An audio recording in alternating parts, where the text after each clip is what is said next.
goblins. As the party kind of progressed through, the goblins were kind of doing what they could to defuse Clarg, spending a little bit of time trying to defuse the party members, and in essence, hoping to invite the party to kill off Clarg, the bugbear, who was currently ruling the goblins at that time, inside of the Cragmaw cave. And with a little bit of negotiation, they came to the conclusion that the goblins would escort the party into the cavern as prisoners, essentially disarmed, and the party would jump Clarg once they got close enough, kill him for the goblins, and the goblins would split his treasures with them. It went off pretty well without a hitch. Clark definitely saw through the actual deception pretty quickly and stood up to combat, but was quite well overwhelmed, and within moments was killed, I believe, by a crit from Jastin, dealing nearly his entire life pool just right off the bat. As things progressed, there was a little bit of a discussion about who would take what. The goblins felt like they kind of took everybody for fools, as they got a pile of about 450 shiny copper pieces, while the party walked away with a load of loot from the Lion Shield Coster. With a little bit of time spent in Phandalin, the party was able to find out that the Red Brands have essentially learned of you all being here and being around the town, a little bit curious about new people, and especially the prospects of perhaps new adventurers to be taken for fools. They hassled both the Stonehills as well as Lady Gariel. I believe that was pretty much why the party ended up going and spending the night at the Edermath Orchard, and kind of took a little bit of time to chat with him and figure out some information about the Red Brands, who he didn't really have a whole lot to share other than that they were pretty much people who were taking advantage of the town more as cowards, than that they were necessarily a strong like warrior culture. But also kind of resting on his laurels that while he is somewhat left alone, he doesn't really have much of a fight left in him. Um, he sent a message off to Linian, and she came off in the morning to kind of escort you all to the Lion Shield Coster.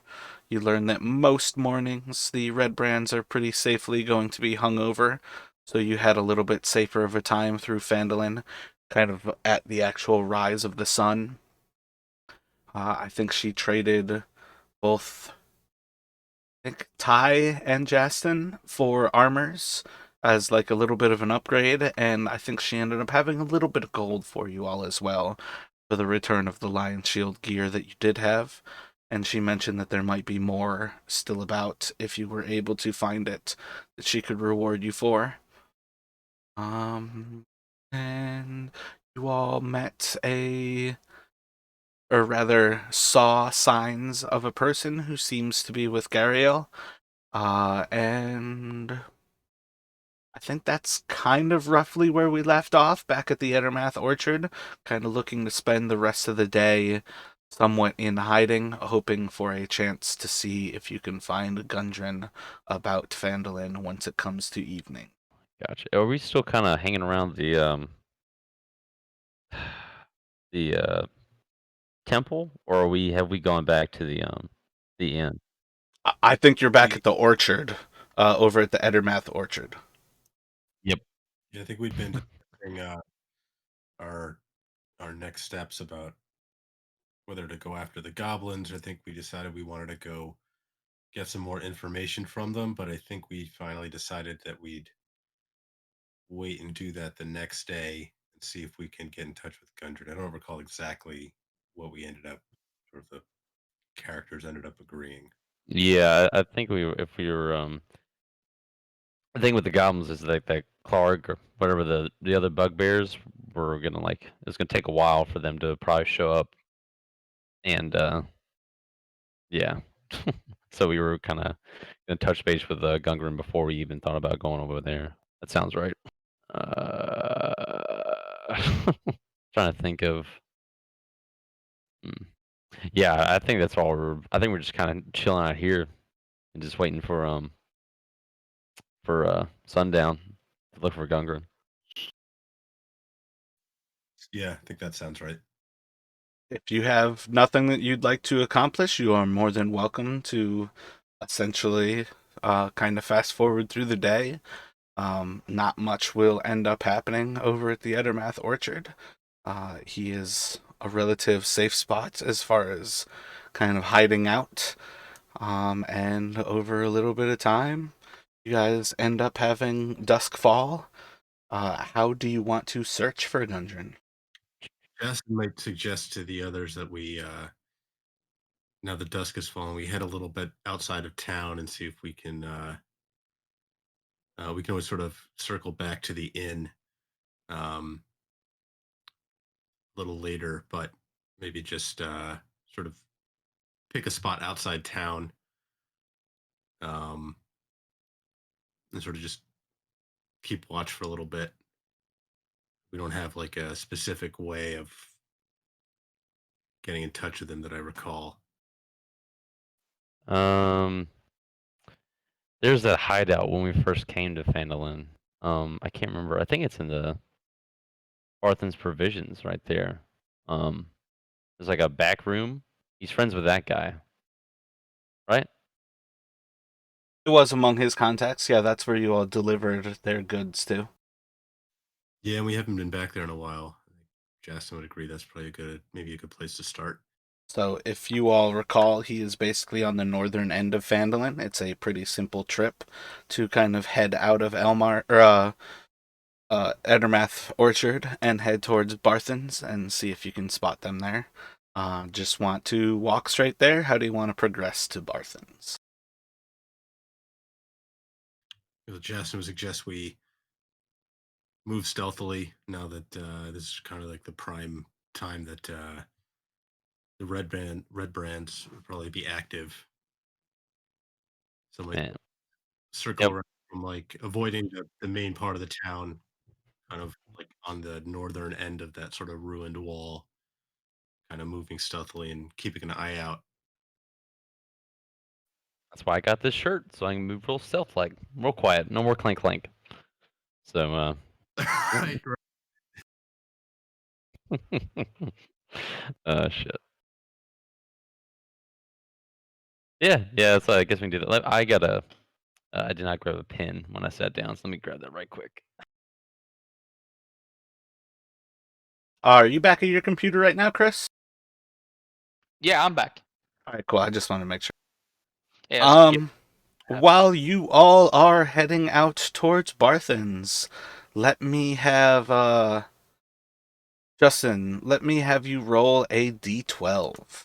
The beauty of rolling encounters looking for doubles is absolutely hilarious. I also rolled a d12, and can you guess what I rolled, Justin?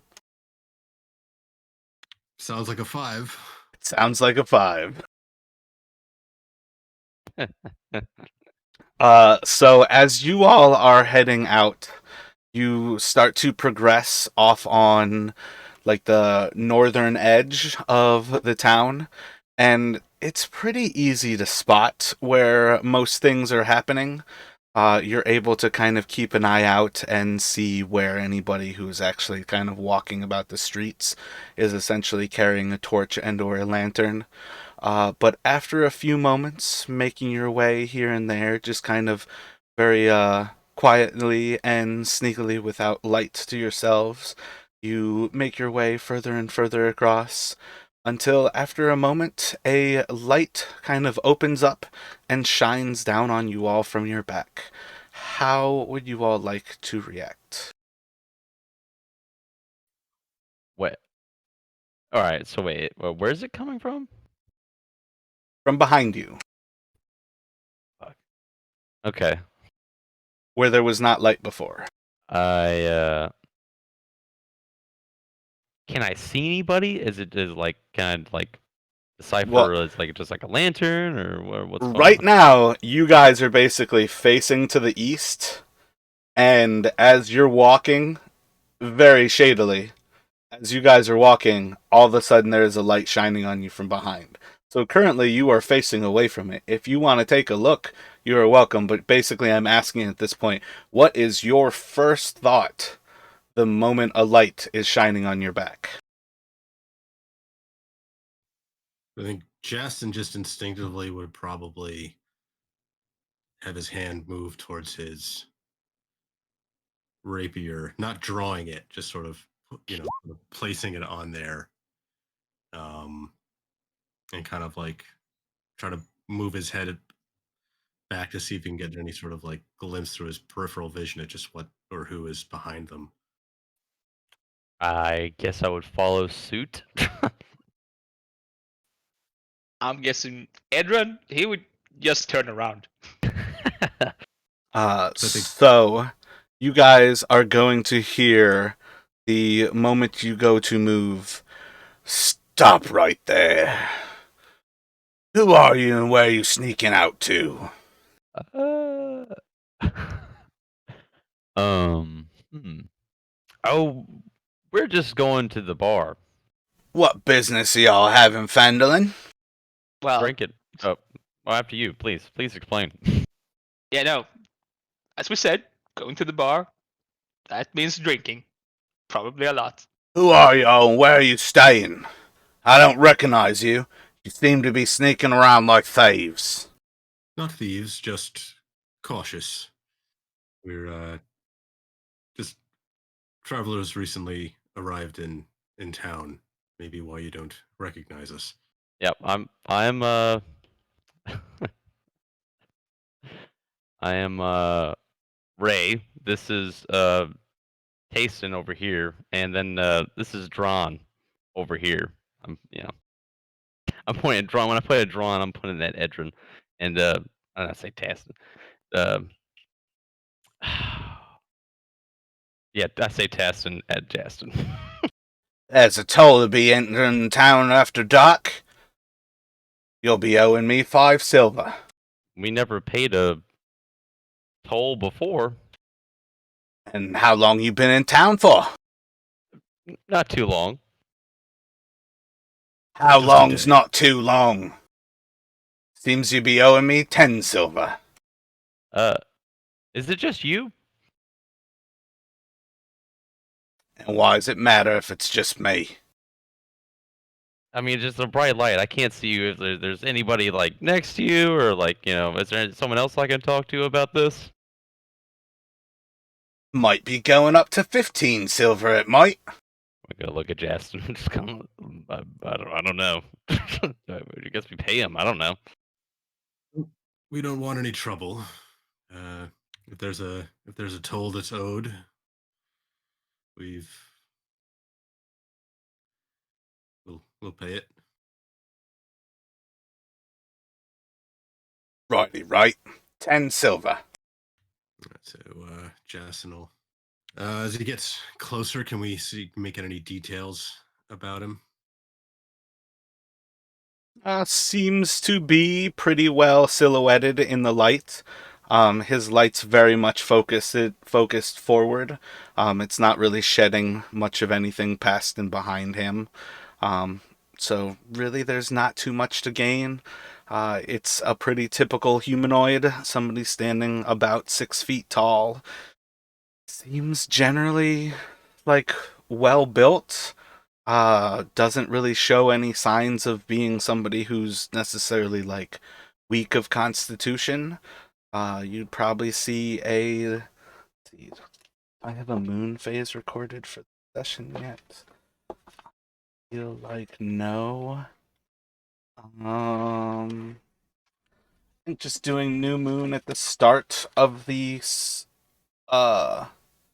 month, you'd be roughly at enough moonlight to kind of see that he has weapons on him. Seems to be 2 different hilts kind of poking out from his belt. You could probably gather at least one of them is a sword of sorts. Like an actual like length rather than like a long dagger or anything. But other than kind of that right off the bat, there's not too much to be gained. Okay, so Justin's going to start reaching into his pouch to pull out the silvers and sort of try and glance at Ty and Edrin. Try to just sort of looking for any signs of uh, what they're thinking. Okay. And since he walked up, there's no one else that I can see right now? Inside of this darkness, I don't believe you have a view on anything other than kind of a bright light being shined in your face, almost like a cop would, as they walk up to you and shine their flashlight directly in your eyes, purposefully to blind you. Shit. Alright. Not said to whisper, but that's below everybody's passive perceptions anyway, so it's not necessarily that bad. But you guys would hear there's more footsteps than just the person who's blinding you right now. Hmm. Can we determine how many? You can do a investigation if you would like to start looking around, or you can roll a perception to kind of do the same, like looking around still. Okay, perception.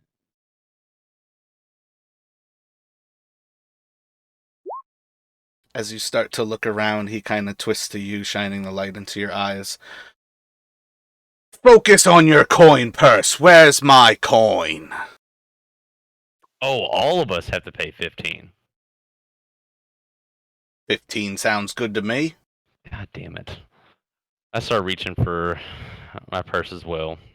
Yeah, so Jason's gonna decide that discretion might be the better part of valor in this case, and he'll take out the 10 silver that the guy originally asked for, and sort of hand those over. He'll try to sort of adopt a look on his face that suggests he's sort of afraid of these guys, kind of figuring that they're used to bullying their way around, and he doesn't want to show any sort of defiance, sort of to keep their, lower their guard if he can. But he'll hand over the money. As the light shines off of your armor, you do spot it seems to be Edwin at least also one more just person picks up behind 10 silvers Ty- to get ready to hand over.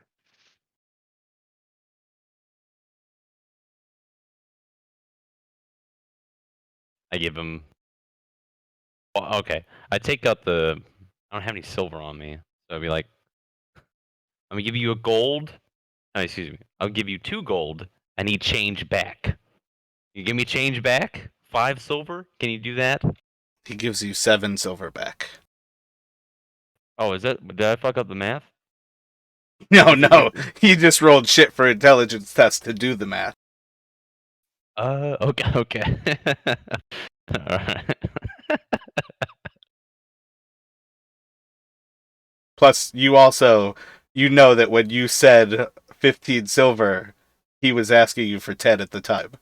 So you paid extra still, but he couldn't do the math to give you change. Oh, he said 15 though. He said 15, didn't he? He said it was about to become 15. Oh, all right. Well, never mind. Yeah, he's Tyrell's dumb too. So we're both just 2 idiots in the dark, just throwing around a coin. Oh my god. God damn it. Well, you all be on your way, and seems we'll be enjoying you in town for the future. Y'all be well. And I feel like good sir. you gave him Dron, Testin, and Tay, right? What did you say for yourself, Tyrell? I said Ray for me, Okay, Dron right. or Dran for editor, and then Jason. I said Taston. You can be calling me Strunk. Is that strong with a K or a C? I'm not sure what that is that you just said, but yes. Strong. I'll remember that. Jess will make a little mental note that he intends to get his 10 silver back at some point from this guy called Strong. Damn it. God damn it. But again, thinking that, again, discretion is the better part of valor for now.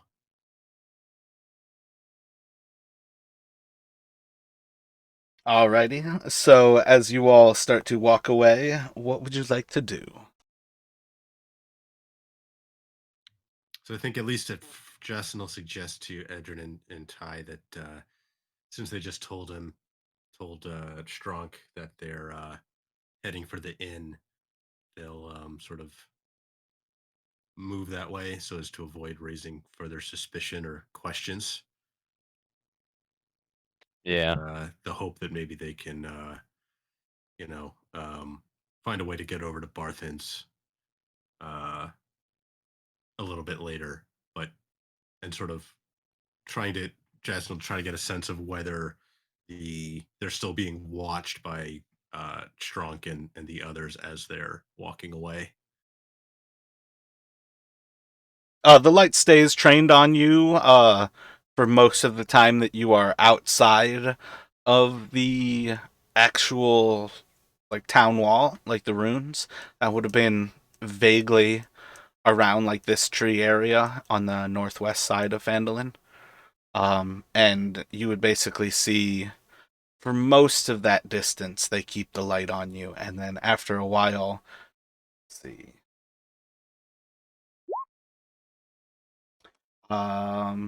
Yeah, it seems like the light just kind of like passes out of view and they seem to have left you behind. Okay, so this is kind of like after now they've sort of like walked down past the ruined walls into like the town proper itself. Yeah, pretty much. You'd be about like at the entrance. Okay, so I think yeah, so Jasmine would kind of sort of suggest that they sort of like walk down the road sort of towards the inn, and then if they can sort of slip off to the side around that side of Barthen's, if the if it doesn't look like they're being watched anymore, he'll suggest that. While also suggesting that they try to look like they're not sneaking around anymore. Yeah, we can walk around casually. Um, we'll tell that we paid the toll at Strong. With Strong. I guess we can get. I think the Barthen's provisions is a tavern too. Not a tavern, but it's just a bar too. So we can just He's go more like right a into there. general store. Oh. Well, yeah, we can just okay, okay. So I'm gonna say we go to Stonehill Inn, we J hook around and kind of go towards the back, kind of So like you around all would here. know that though you've drank at Stonehill Inn, it is an inn. The actual bar is the tavern, the Sleeping Giant. And then Barthen's is definitely just like a supply store. Gotcha. Okay. So you were saying you just want to kind of like head down the road and then you're just going to like slink off into the shadows kind of after a moment, like heading kind of to the east off that main road? Yeah. I mean, the door seems like it's like right here anyway, so we can just kind of go around back, you know, and go into like the back entrance of Barthen's. But you are otherwise walking casually at this point. Um, yeah, I think unless someone says something else, I mean, I think we're pretty, we're just walking around now. If everybody is down to walk casually, let me have the three of you roll a d12. Shit. Okay. Geez, another 5. Yeah, but I have 12 numbers that I get to roll. Oh, so close. I rolled an 8 on that one. So, yep, you guys are successfully able to kind of like walk down that main pathway. And as you kind of like curve around to head towards Stonehill, you can kind of pass right by the east side of the Stonehill Inn. What would you like to do? Guess keep walking to Barthen's, right? Or wait, you said we made it there? Well, that is essentially, let me actually draw a line for you of what you basically did. So, like leaving Edermath, you guys would have basically seen Strunk there. You head in here, and that's where the light kind of cut off, is about the entrance. You guys just kind of walked around here, and then right about there, you I mean, if you'd like, you can pass into the Stonehill Inn. You feel like you've gotten to this point without anybody seeing you. So you can either walk right past outside, or you can walk right in, but you feel like you've gone to there without being seen. Hmm. Hmm. Perhaps we should make an appearance at the inn. Oh yeah, they got that secret exit in the back, right? They gave us a key or something, right? Right, that northeast room has a door leading directly out. Yep, he did switch your rooms. You guys had an actual entrance and exit in the back there. And the last time Toblin did warn you all that they had come looking for you at the Stonehill. Hmm. So do we risk the inn or head We should probably and check get up on straight to them. Barthen's? Edrin, what are your thoughts? Yeah, I'm thinking straight to Barton's. So maybe they don't associate us with the people sleeping at the inn. Hmm. I don't want to, if we get in contact with the barons, whatever, in there, I don't want to mess up their bar. You know, it's a pretty nice place, so you know. I mean, we don't have to stay long at Barthen's. Really, just probably going to see whether Gundren left any sort of message for us. Yeah. Let's just go to Barthen's real quick, and we'll come back.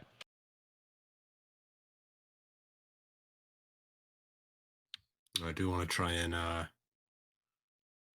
get there a little more stealthily again now that we're kind of off the main roads.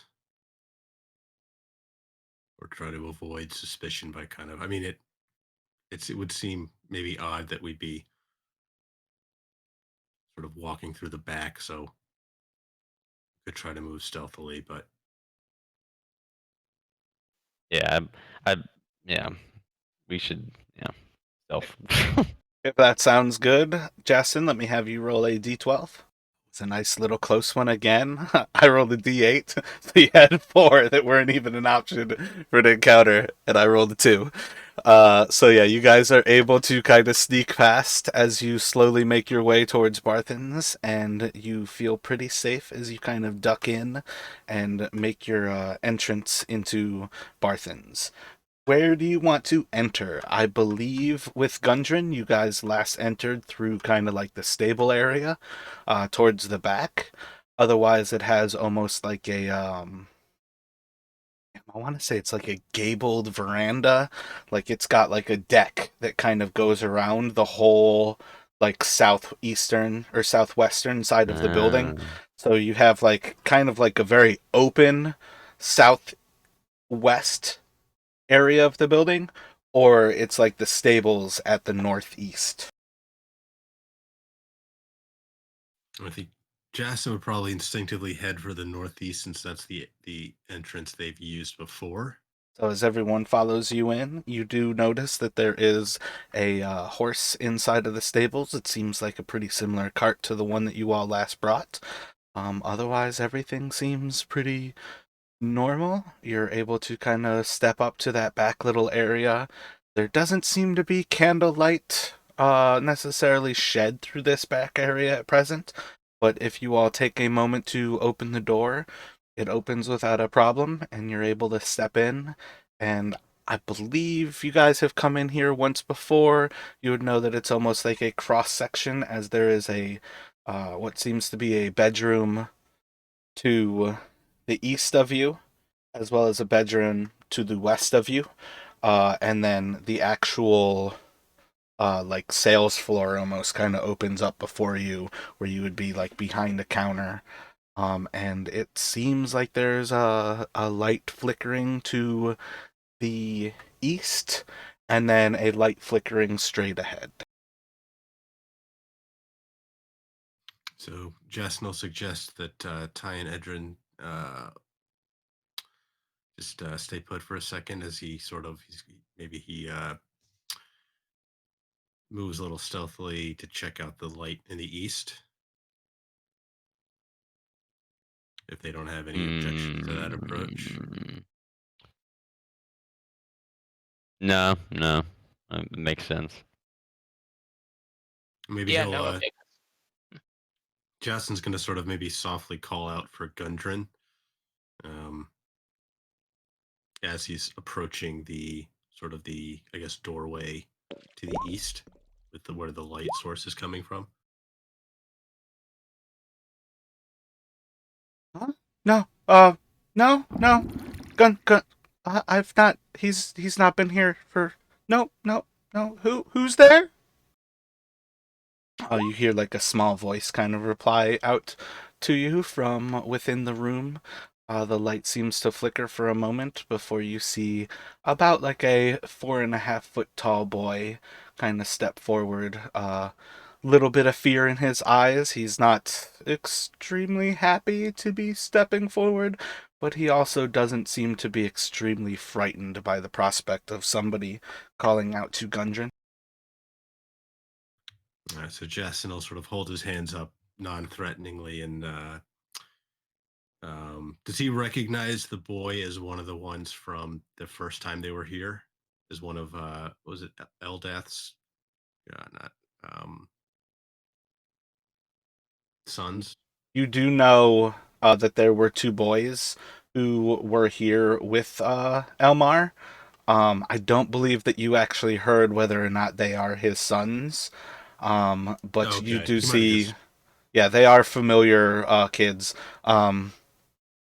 I think between like your passive perception and whatnot, I think you guys could gather that these are probably more like other people's children who are like working for him in kind of like a guild sort of setup. That they live there because they work 24/7 whenever Elmar needs it. Okay. So yeah, so Justin will sort of hold up his hands non-threateningly, just be like, uh, apologies, I didn't mean to startle you. We're friends of Gundren. We got into town a few days ago. You may recall. Kind of like stands up on his tippy toes as he raises the candle towards your face to get a little better look at you. Oh yes, yes. Come with me. You can see Elmar. He's inside here. Um, we we were just laying down to sleep. But no, I don't believe he's. Well, Master can tell you. And he will walk you again back towards that little like cross area and take you towards the front where after a few moments he walks you up to where Barton sits kind of at like a roll top desk and seems to be working on the books. Sir, the Gundren's friends have come back. They were asking if you had seen him.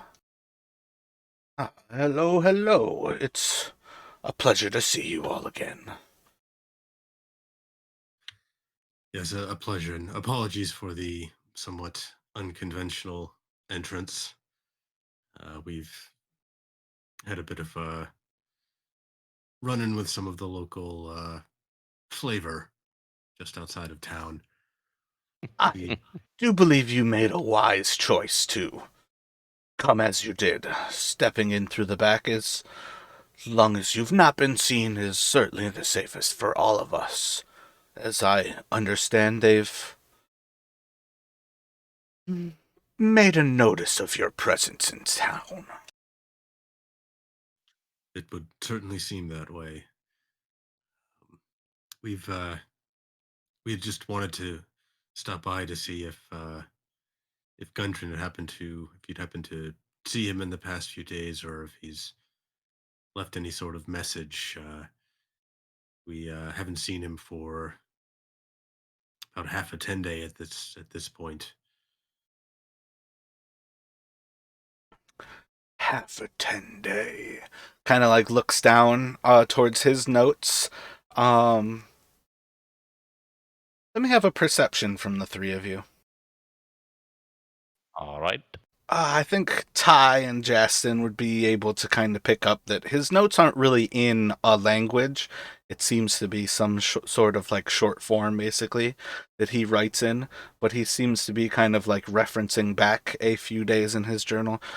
Yes, it seems you all were here last when I saw him, just 5 nights before. I think, and he kind of flips back like another like 10, 15 pages.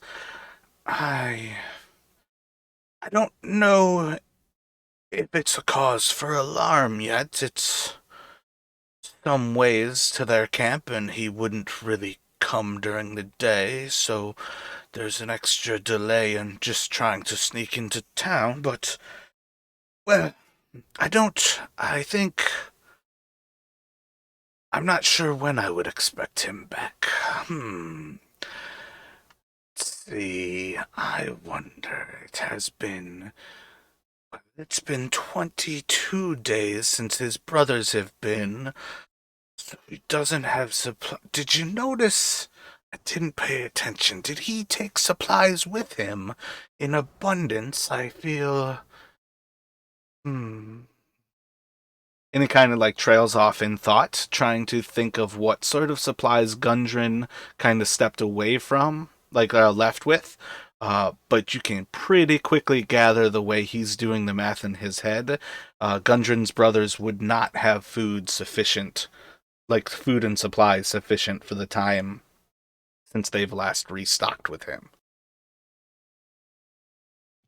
Yeah. So I personally don't remember what Gundren left with. Would Jason be able to remember if he saw Gundren leaving with like extra supplies? Is anybody history in or proficient in history? Otherwise, if I can just have a straight intelligence. I am proficient in history, Edrin. Yeah, so you all Or can Edrin? do, like, everybody can do the intelligence check. Edrin, you can rock out the history. Got a feeling this is not gonna be good. So you would know solid. Nice waste of 3 crits on those random ass tests right there. So you would know that Gundren was pretty stressed out when he left, and he didn't really take time to prepare. He was far more concerned with that his brothers were missing, just as a fact, and kind of headed off with what he had. For what it's worth, you saw him with a pack, but you can't really guess for sure what he might or might not have. But it is pretty safe to guess that whatever he went off with is likely enough supplies at best for him to make do. He did not leave with enough rations to necessarily be feeding his brothers for an extended period of time either. So it is a pretty safe guess that he will be coming back at some point. And it seems a little bit curious, but you can kind of gather from both how Gundren spoke about things that he was probably like 2 days travel away from where they camped. So right now he is approximately spent a day looking for his brothers, how you would do the math if you expected him back today. Again, that's just like how he kind of described little things, and that's giving you extra credit on that history check of how he was kind of ranting and raving, and the different little bits that you all have picked up over time. You have a pretty solid understanding of where he was heading off to. He's likely now is like the soonest that you would expect him to come back to Phandalin. And again, you Okay. guys are correct that it has been 5 days. You are on the 5th day since you've arrived in Phandalin. Or rather, it's been 5 nights since you arrived in Phandalin. Okay. Yes, I guess Jason would say, I don't recall him taking any extra supplies. Um,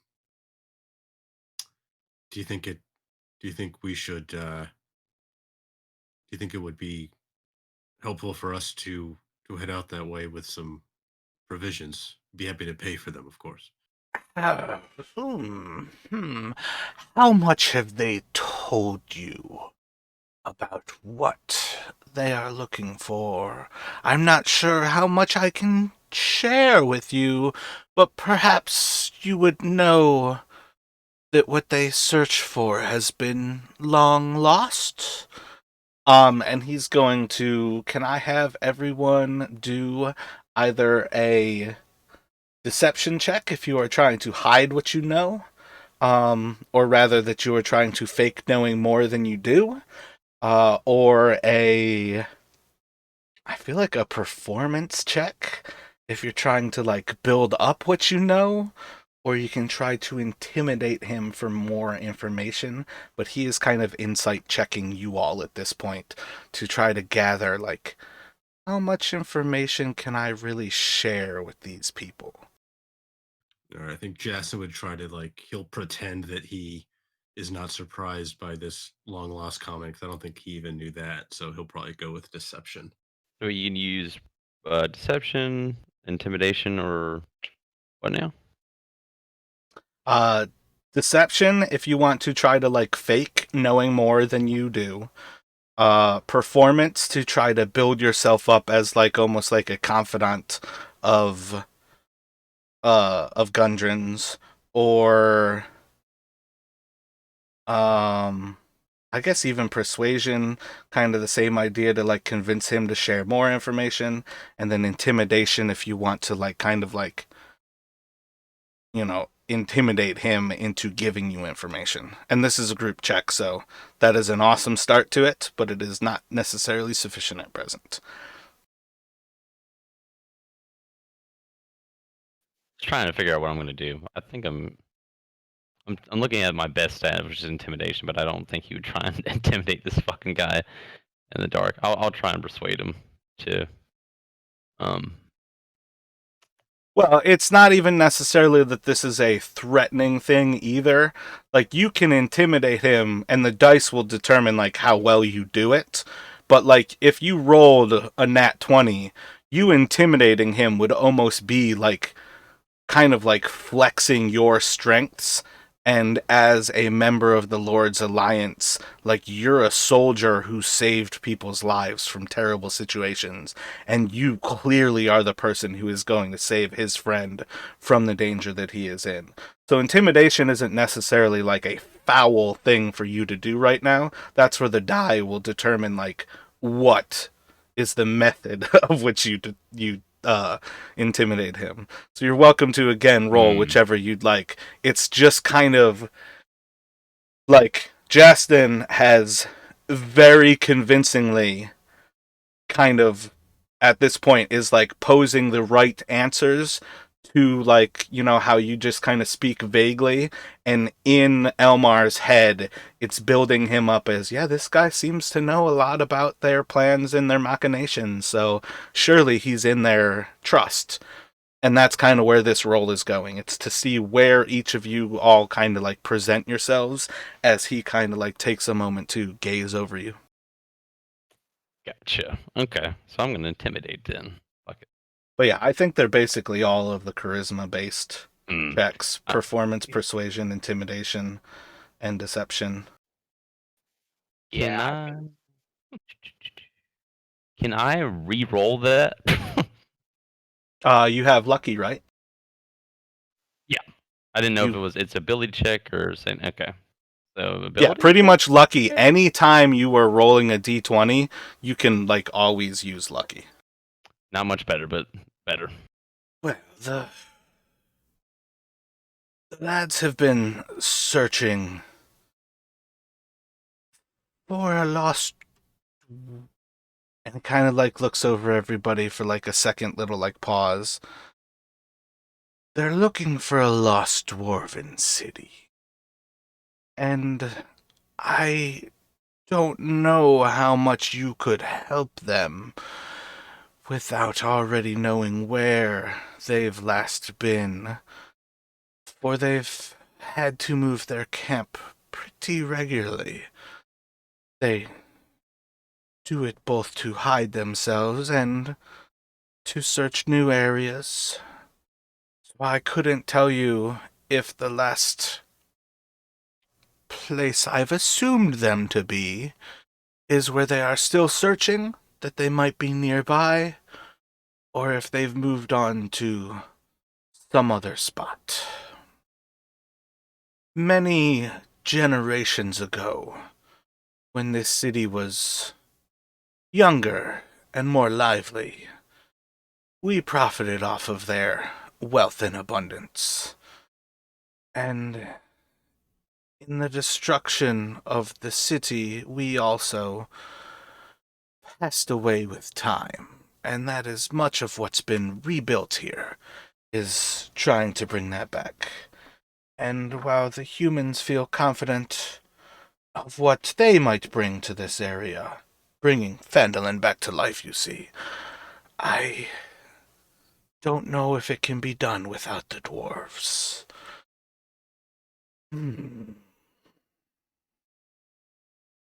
And let me have Edrin roll another history for me. And does anybody speak Dwarvish? Ooh. I do. After a moment of thought, you hear him speak the word. He kind of like passes across like a little like sentence in Dwarvish, and it seems to be a almost like a children's rhyme. And of the things that you don't quite pick up the reference to, everything translates in your head pretty simply as he says it. And again, I'm not going to think up of an actual children's rhyme, but the word that kind of sticks out to you will be Corin Bahir. And this seems to be the name of the city that he is referencing. But with that history check, you do not actually know much of anything about it. It may behoove us to, if you know where they were last staying, perhaps we could head out that way, and if there's a chance they're still there, we can bring them some supplies. I know they've been moving off to the east, deeper into the mountains. And, while I appreciate your thoughts for bravery, perhaps you would be wise to recognize the dangers that they have put themselves in for their own lineage and their own past. I believe it is the safest thing for us to rest in the confidence that Gundren is safe and will be back in his own time. People have been searching for this place for quite some time, and most never return. Those who do often return broken, with little to speak of what they've seen and found. I believe you would be safest to not go looking where you don't know where to look. Yeah, I kind of remember last time he said he didn't want us to go with him. We're certainly we'd be kind of stumbling around in the dark. As I understand, there's been an issue with Miss Gwyn and a manticore coming down from the mountains. I believe that is a sufficient sign that my friends, if our friends, are not stumbling in the right direction. Surely the mountain is alive in a new way. Or the mountains, rather. That was a slip up on my part. I feel Like, perhaps the further that you head up into the mountains, the more dangerous things might be. And this manticore does not bode well for what might bring it out of the high passes. Hmm. I. It's not always wise to give advice, but if you would take my advice, I believe the safest route is not to go stumbling about looking for their camps. But if you were to, I believe they were staying approximately a 2 days travel from here. Dwarves can travel a little quicker than most, but I think it would be sufficient to say if you were searching, they would likely be within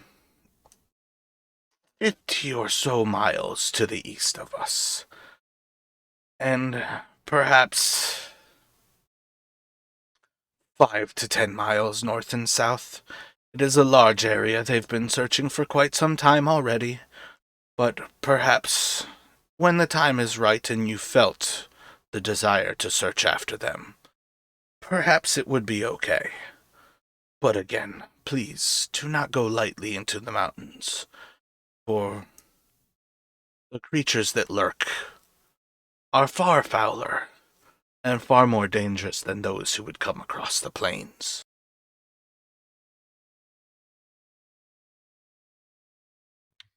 Your advice is much welcomed, and thank you for your counsel. Justin would kind of look at Ty and Edrin and sort of um,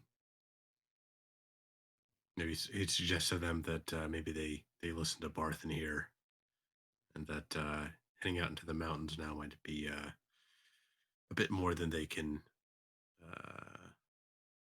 might be biting off more than they can chew. Yeah, look, guys, we already lost Bront to some fucking birds. So yeah, I don't think we're ready for all that just yet. Yeah, I agree with that.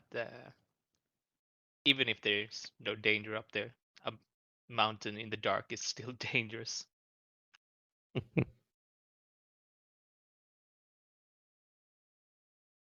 So I think Jason at this point would maybe suggest that they maybe just sort of go to the head back to the Stone Hill, maybe you know um, grab a drink or two in the common room, maybe see if they can um, see what's going on there, and then perhaps in the morning sort of follow their original plan, heading back up to the towards Cragmaw Cave again. Mm. Oh yeah, that's right. We're gonna kill the goblins. Yeah, we should do that. Go back and kill those goblins. Well, partly with the goblins. Well, oh yeah, we will parlay with the goblins, then we'll kill them. It'll be all right. It'll be a good time. Take their stuff. Yep. You have an unnatural attachment to that pile of copper coins you saw in the. Look. We'll just drop it. I don't really. I like money. I don't really care too much about the money at this point. All right. Very strange thing for me to say, but these goblins, I know, they just have to go. Okay. We can discuss it on the way up tomorrow. As for tonight, I think perhaps we simply go to the inn, lay low, get a good night's sleep, so we're ready to go in the morning. Okay. Okay. You need for any supplies in killing goblins? Perhaps a torch, a lantern? Do you need anything? Rope? Would you like some pythons? I have many goods if you have anything that you need. If he has a lantern which you can hang off your waist or something like that, I'd like that. A few torches wouldn't be amiss. I think Justin has a hooded lantern, but Never hurts to have a couple extra, and he might see if he can get a few more rations as well. Yeah, so everything in the player's handbook under 25 gold he has available for sale. So if you end up needing like oil for the lantern, torches, rations, you guys can purchase all of that here. Okay, so just that they take the whatever the price is in the player's handbook, just subtract that and add the items. Yep. Right. Yeah, my bad. I am All right, not a sounds good. huge fan of shopping. I am very much a straightforward. When you arrive at a place, you are able to acquire. About the only time I really generate things for shopping is creating magical items. Yeah, no, that's fine with me. Like maybe during the break, I'll just take a quick look at the handbook and make sure I get the prices right. But for now, yeah, we'll just sort of, yeah, we're buying supplies and now we're Yeah, going back like to if the you guys want me to come up with the actual solution to it, I can let you know that as well. But that was kind of my point, is depending on what level of everything, it's pretty straightforward purchasing anything from him. I'm gonna get some painter supplies here in a second. Start painting on this bitch. Selling that. Hold on. Don't believe the game actually has anything generated for painter supplies. Oh no, it's I'm looking at it right now. Oh, 10 GP, 5 pounds. Yeah, no, I'm fucking around. I'm not buying. I made what the carpenter's tools. It's probably like just a saw and some shit, right? A hammer. That might be useful or something. I don't know. Do you have proficiency with carpenter's tools? Oh no, I don't. I don't. I think I have a proficiency Once you in have masonry or gold, something? it is definitely worth buying the tools that you have proficiency in, so you actually have them. I mean, can I check that? I'm gonna check that real quick if I got a second. Yeah, it looks like you do not have proficiency. You've got dragon chests and vehicles. What the fuck? Okay, all right. Oh, okay. So just like, why is a dragon chest set? It's just like a chest set. I have proficiency in a chest set. Yeah, it's like the random thing that you picked for part of the soldier's background. Pretty much while you were away on campaign, you basically filled your time with playing dragon chess. Yeah. Okay. All right. All right. Cool. Yeah, it works out in random ways. I know at least one like written campaign where there's an actual game of dragon chess that it's a tiny little know nothing, but it's definitely a little perk to have that option where you would basically add your proficiency to a roll off to see who wins a game of dragon chess, and you can benefit by winning said game of dragon chess. Otherwise, any time that you essentially want to like role play a little bit of a gamble inside of a like bar or tavern, that's kind of something that you would have essentially whatever your proficiency bonus is as an edge over somebody that you might play against. Hold on. How much is a dragon chest set? Hold on. Whatever. Never mind. We'll just go. It's okay. So, how would you all like to make your way back to Barthen or to the Stonehill? I think you were saying. Yeah. Yeah, we're gonna go back there. Um, I think it's late at night, right? It's like 11 o'clock or something. Midnight or. It's not quite that late. You all basically waited for dusk, and you probably would have spent about an hour or so in Barthen's. So it's probably roughly like summertime. So it's roughly probably like 8 to 9ish. Like you're approaching the moon is more or less like uh 3/4 or a quarter of the way through the sky, like in its path through the evening. Gotcha. Okay. So yeah, let's sneak on back to the inn. You want to go through the front or just go straight to our room? I think it'd be best to just go to the room. Dragon chest is a gold and it weighs a half pound. I'll take it. Are you all just sneaking towards that back entrance to your room? Yeah, if unless somebody else has an objection. No Yeah, objections from me. Yeah, maybe try and get back there quietly. The plan is to sneak. Let me have Justin lead the party with a d20, please. You just want to roll really close. You're searching each time. You all are able to kind of step out of the back of Barthen's. You progress like across that same little path, like between the small house to the southeast of the building, and kind of like sneak your way behind two more homes that seem to be quiet. There doesn't really seem to be much happening in the evening.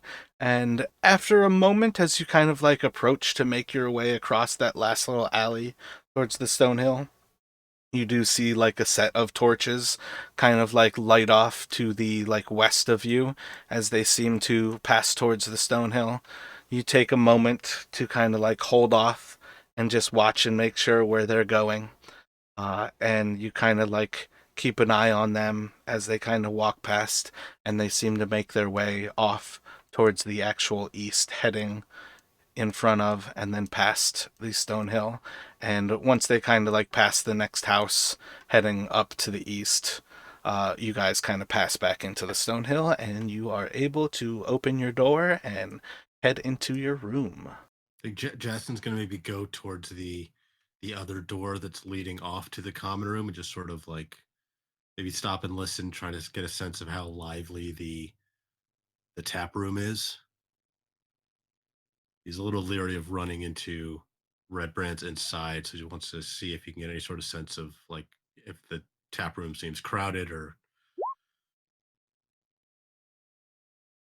Roll a perception for me.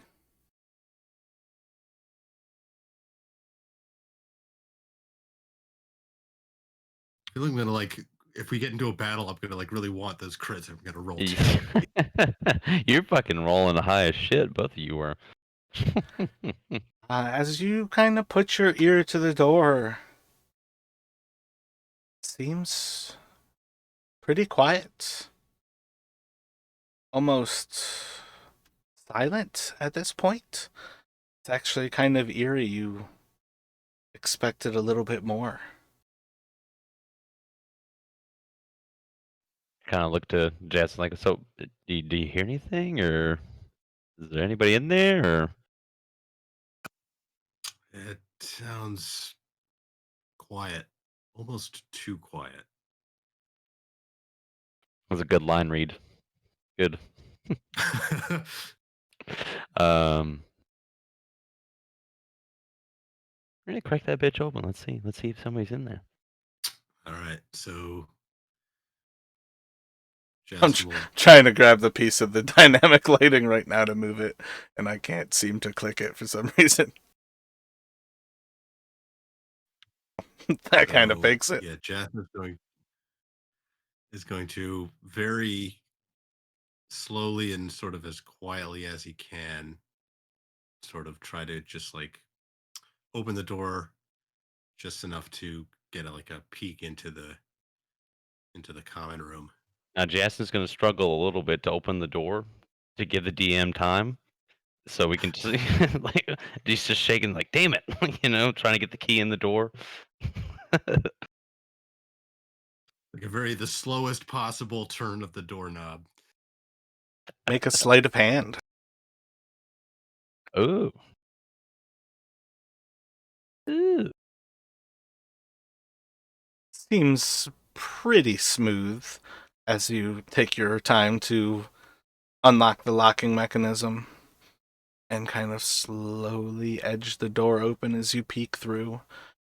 You do notice that you have a light kind of peeking out from your room as is, but you very quickly recognize that there's not anybody in view inside of the tavern. I think you can probably see 4 of the tables inside of the tavern right now, maybe only 2 or 3, but you don't really see anything at all.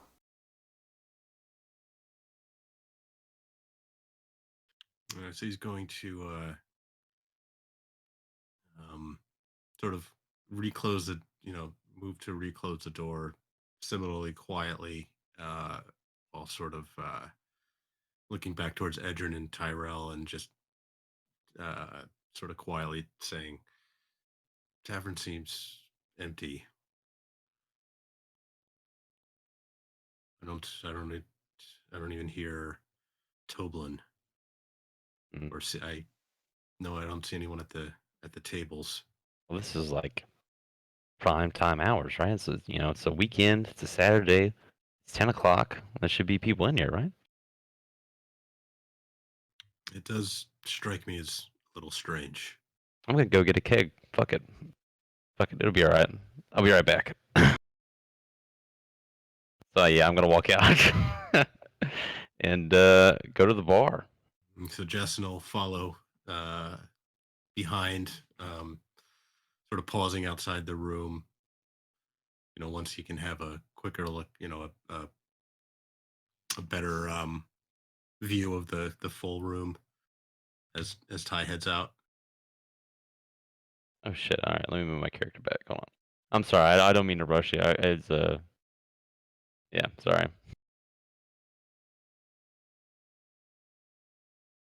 No, like if you select your character, you can press with the arrows to like move yourself around and head out of the room. I got you. So when I put them here, I can't see nothing. Yeah, you're not out of the room. You moved into another room. Oh my bad. You're not meant to be able to see what's in that room. Gotcha. It's definitely a small hallway that splits off that area. So Okay, as you all head sounds like- out, there appears to be nobody here. You see a familiar scene as Toblin's kind of like sat behind the little counter.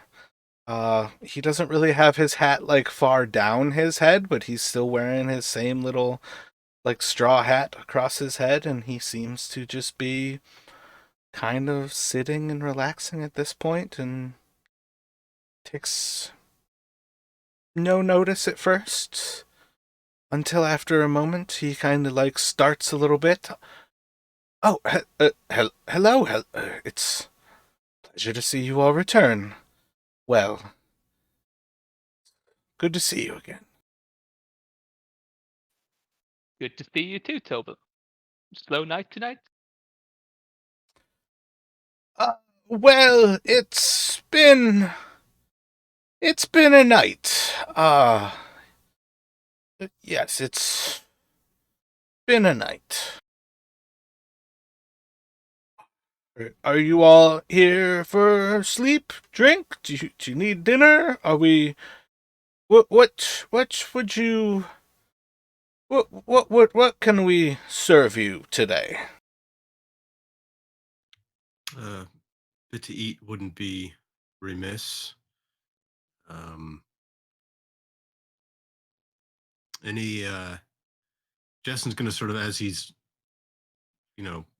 mentioning a meal, he's going to just sort of spend a few minutes looking around the room, or not minutes, like moments, sort of looking around the room, um, seeing whether anything looks odd at any of the tables. Like does it look like the other tables like empty? If like people does look like maybe people had left like in the middle of a meal or something.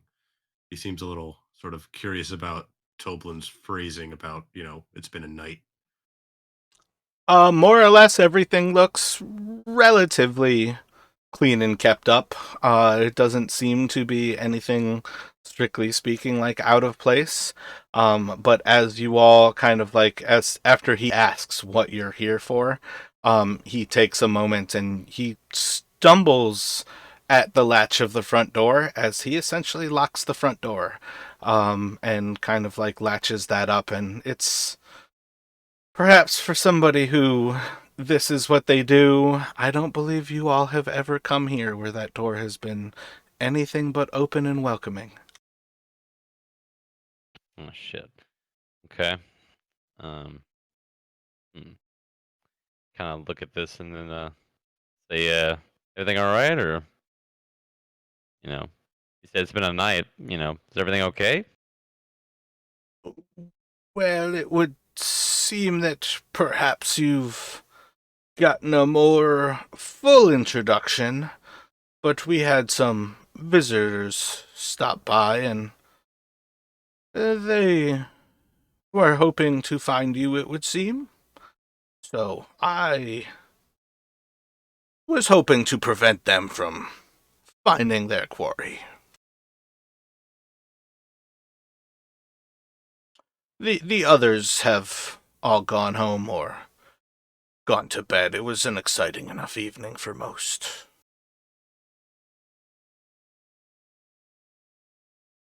Mm. We don't want to cause you any more trouble if we can help it. So perhaps we should take the meal in our room.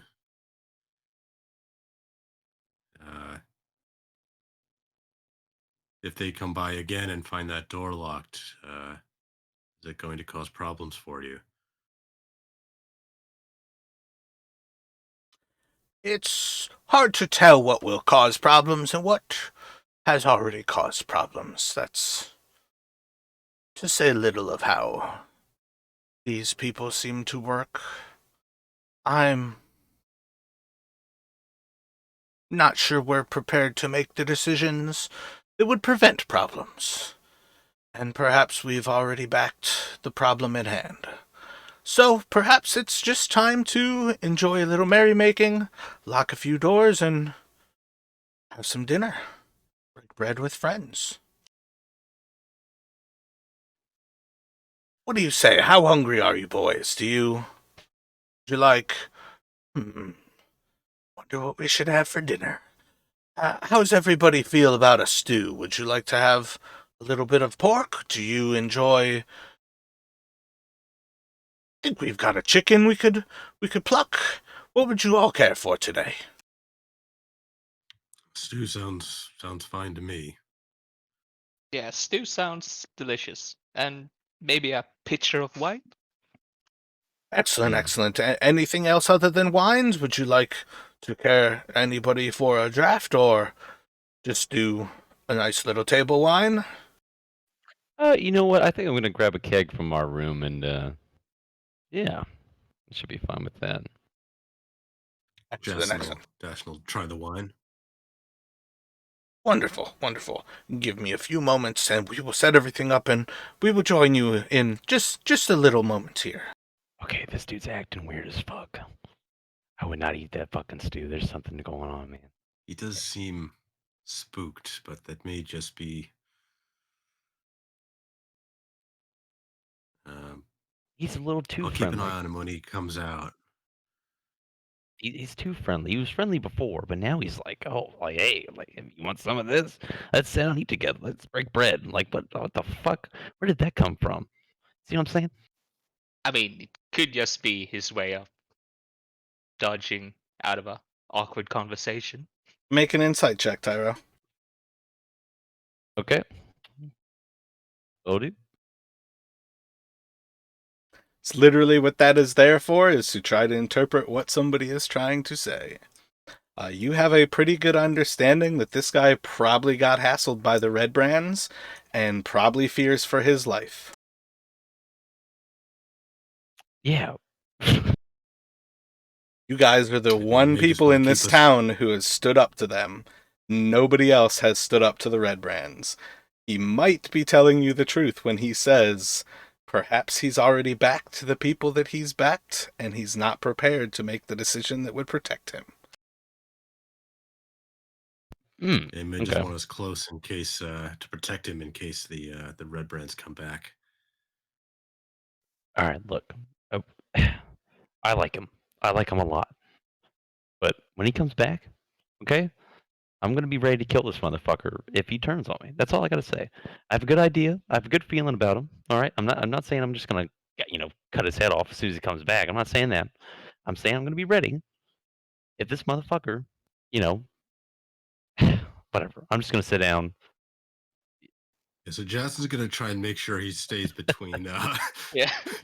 Ty and Toblin. All right, and Tyro's gonna sit down, whip out the dragon chess set. and ask if anybody wants to play. That's what he's doing. Edwin tells Tyrell, "If you want, I can taste test for you." Taste test. Oh yeah, sure. Yeah. You eat it first. I'll drink this keg right here. After a few moments, the Stonehills come back out from the back area. They have a couple of glasses, 4 glasses. They bring out a pint glass for Tyrell, as well as a large carafe of red wine. They sit those down, and then after a few moments, they head back into the back, and they come back out with 5 bowls of a stew and a large loaf of like a dark brown bread, and they sit down and join you all for dinner. Yeah, Jason will thank them for the All planned the before meal you and- tried to go murder Hobo. Not gonna let it go. Not gonna let it go. It's all right. I'll let it go. No, I as a DM will constantly give you all reasons to kill NPCs, but this is the last time I am going to warn you that while I try to find a gray area for you all to walk, when you kill NPCs, they and all quests that they might lead you towards, all information that they might have, dies. And eventually in this campaign, if you kill enough NPCs, you only have dragons to fight. So what are you doing, Jessen? So Justin's just he's gonna thank them for the food. He's going to apologize again that they seem to have caught the attention of the red brands, and he'll ask Toblin and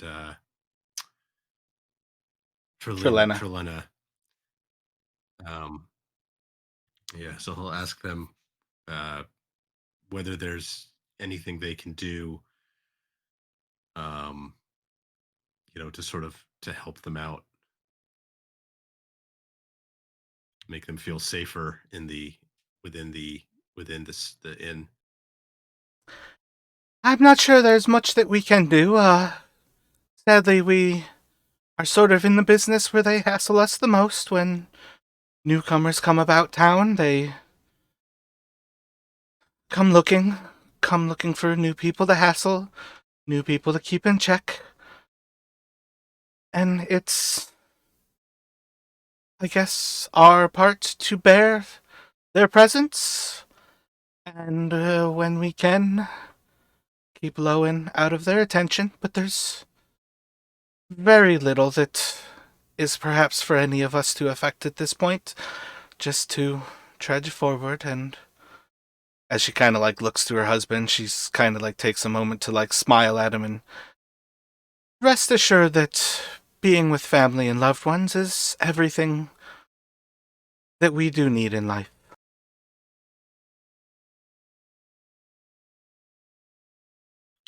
So Justin will sort of nod at that, and so yeah, sort of let it go at that.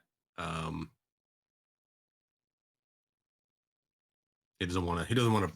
Probably doesn't want to promise them anything about dealing with the red brands. He'd like to handle the issue, obviously, but he doesn't want to get their hopes up just quite yet. So he'll sort of just leave it at that and sort of turn his attention to the food and the wine. Yeah, I think you would know that your previous conversations, you all as a party have already shown an interest in them, and that's what he was getting at before. That, again, interpreting what he was saying, it's pretty safe for you all to interpret that they are trying to protect you in what they are doing here. And they are hopeful that nothing bad happens to them before you are able to handle whatever that you might do with the red brands. Um, but I think it's pretty solid for you all to gather that at this point. There's, besides the potential for poison stew, I don't believe there is any chances that these people are trying to betray you from what you can tell. Your room didn't seem like disheveled or anything like when you entered it.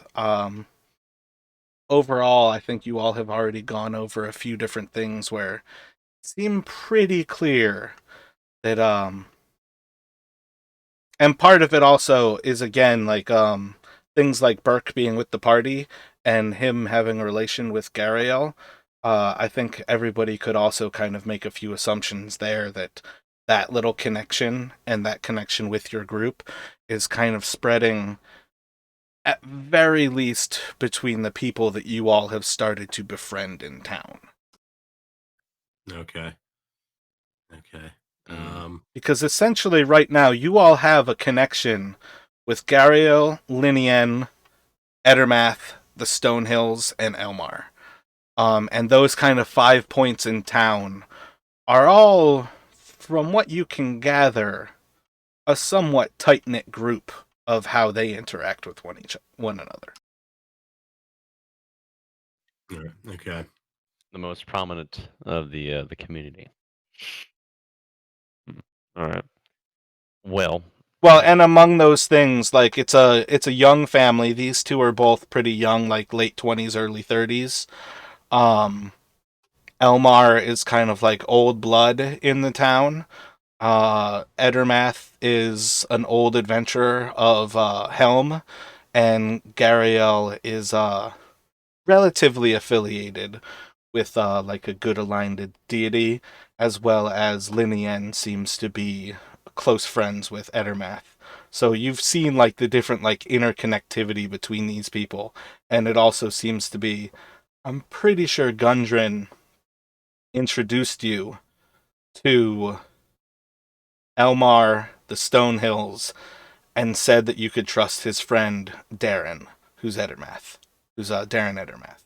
So that's what I mean. Like you guys have kind of built up like a spider web of people that you've basically had vouches for as well as met, and they seem to be on the friendlier side. Whereas like the fucking the town mayor, Useless you mayor. like met him and he's clearly like a skittish like coward. Like there's so you've kind of identified again, like when you guys spent like an entire session kind of role playing through the town, you pretty well picked out the people who were the ones to kind of meet and were a little bit like better to know.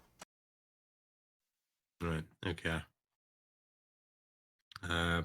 Yeah. So Jackson's not really going to have any specific questions or anything, so he'll just kind of, focus on his meal. I'm gonna Keeping wait an eye. till Edrin has a few bites of the stew, sips the wine a little bit, and then I'll join in. Before before he starts like digging in or whatever, gonna make it to where it's not like so suspicious where I'm like looking at Edrin. I'm gonna kind of be messing with the the dragon chess set, so it's not like I'm really suspicious looking. And then as soon as he does that, I'll start eating with them. Around when Ty has his first bite of the stew, you would kind of hear like the creak of a door behind you as a hooded figure kind of steps out from the back and seems to like glance over the room before approaching you all. Shit. Do we know this person? So Jason's going to glance at Toblin, since it looks like Toblin would have a line of sight, and just sort of by glancing at his face, see if he looks surprised or unhappy about the person's sort of just trying to get, but without like turning around himself, just sort of trying to get a sense of whether this is like an Make unwelcome. make a perception check.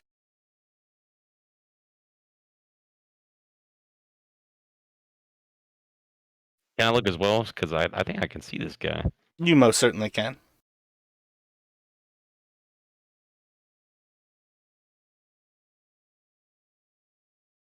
Shit. Oh, never mind. It's pretty clearly a dwarf who seems to be wearing more or less traveling clothes that you would recognize, though. After a quick moment, you would see Toblin seems to be smiling as he stands up to greet his friend and very quickly drops the name of Gundren, and it is in fact Gundren, which, again, you all would have the understanding that anybody who can enter this place without a key has probably been given a key from Toblin to enter the back way of a room. So that was an extra clue that this guy was probably a little safer than not. But after a moment, Gundren kind of steps forward. Toblin greets him. Trelena will take a moment to step away and grab another glass as well as another bowl of stew. And they will kind of take a moment to kind of like gather their attention. And then he will kind of look to you all and let's see. I feel. Ty, did you travel down with the group or did you join after? I feel like Ty is the only one who's not actually met Gundren, now that I say it like that. That Edrin and Justin are the two who have seen him. I think Ty did meet him because he came session 2 where we were. It was after that first goblin. Okay, yeah. Okay, yeah. Yep. So we met him on the actual road. Excellent, yep. So yeah, you would still recognize him I think then. it's just the other 3. Yeah, I think it's just Burke, Gisela, and basically the people who aren't here today are the ones he hasn't actually met yet. But he might be surprised not to see Braun. Oh shit! Yeah, he didn't know about that. I'm just guessing. Yeah, unless he who's found out some other way. But they basically take a moment to kind of like greet themselves, and then he'll kind of like shake off hands with you all. Well met, friends. It's a pleasure to see you all here. You as well, Gundren. It's been a few days. Were you able to find your brothers?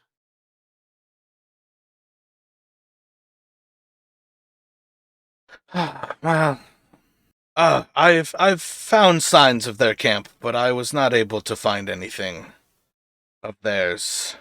So he would be pretty noticeably disappointed with sharing that bit of information because clearly he was hoping to actually find his brothers. Were you all able to find anything of note?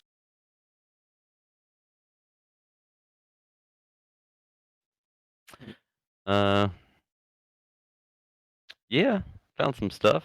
Killed some goblins. Killed a Clarg, whatever, Quag, whatever his name was. It was a bugbear. Took their stuff. Yeah. Oh, in relation to your brothers, no, we weren't looking for them. If you're talking about that.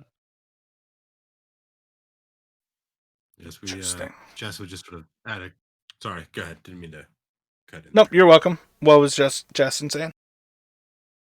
Just like sort of to add some more detail to what Ty said, just sort of like mentioning that they, they recovered some crates for the lion for Linian at the Lion Shield Coster, and that they ended up the goblins ended up sort of not really hiring them, but sort of pressing them into service to get rid of the bugbear Clarg, as Ty mentioned, who'd been bullying them, and that maybe mentioned that we're actually hoping if we speak with them again, we might be able to glean some more information from them, and maybe say that he mentioned something about the goblins mentioned something about another bugbear named Kink Roll, and something about some goblins taking a fat one to a castle somewhere. That one. Did they? What did they say about this? Did you? Do you trust these goblins? Hell no. Trust these goblins. I wouldn't say I trust them, though they did keep their word. He'll sort of. He kind of looks down at Ty. Edrin. You were speaking to goblins? Oh well, they were talking to me. I didn't want to talk to them, but yeah, they were talking to us. We made a plan to kill the bugbear, and worked out pretty well. But That other than that, no. alone is a very odd situation. What did they say about the fat one?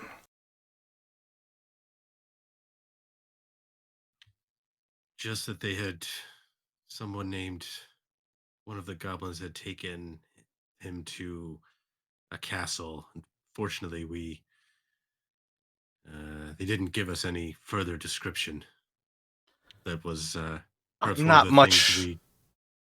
I'm not much of a tracker, but there were certainly bugbears in the group that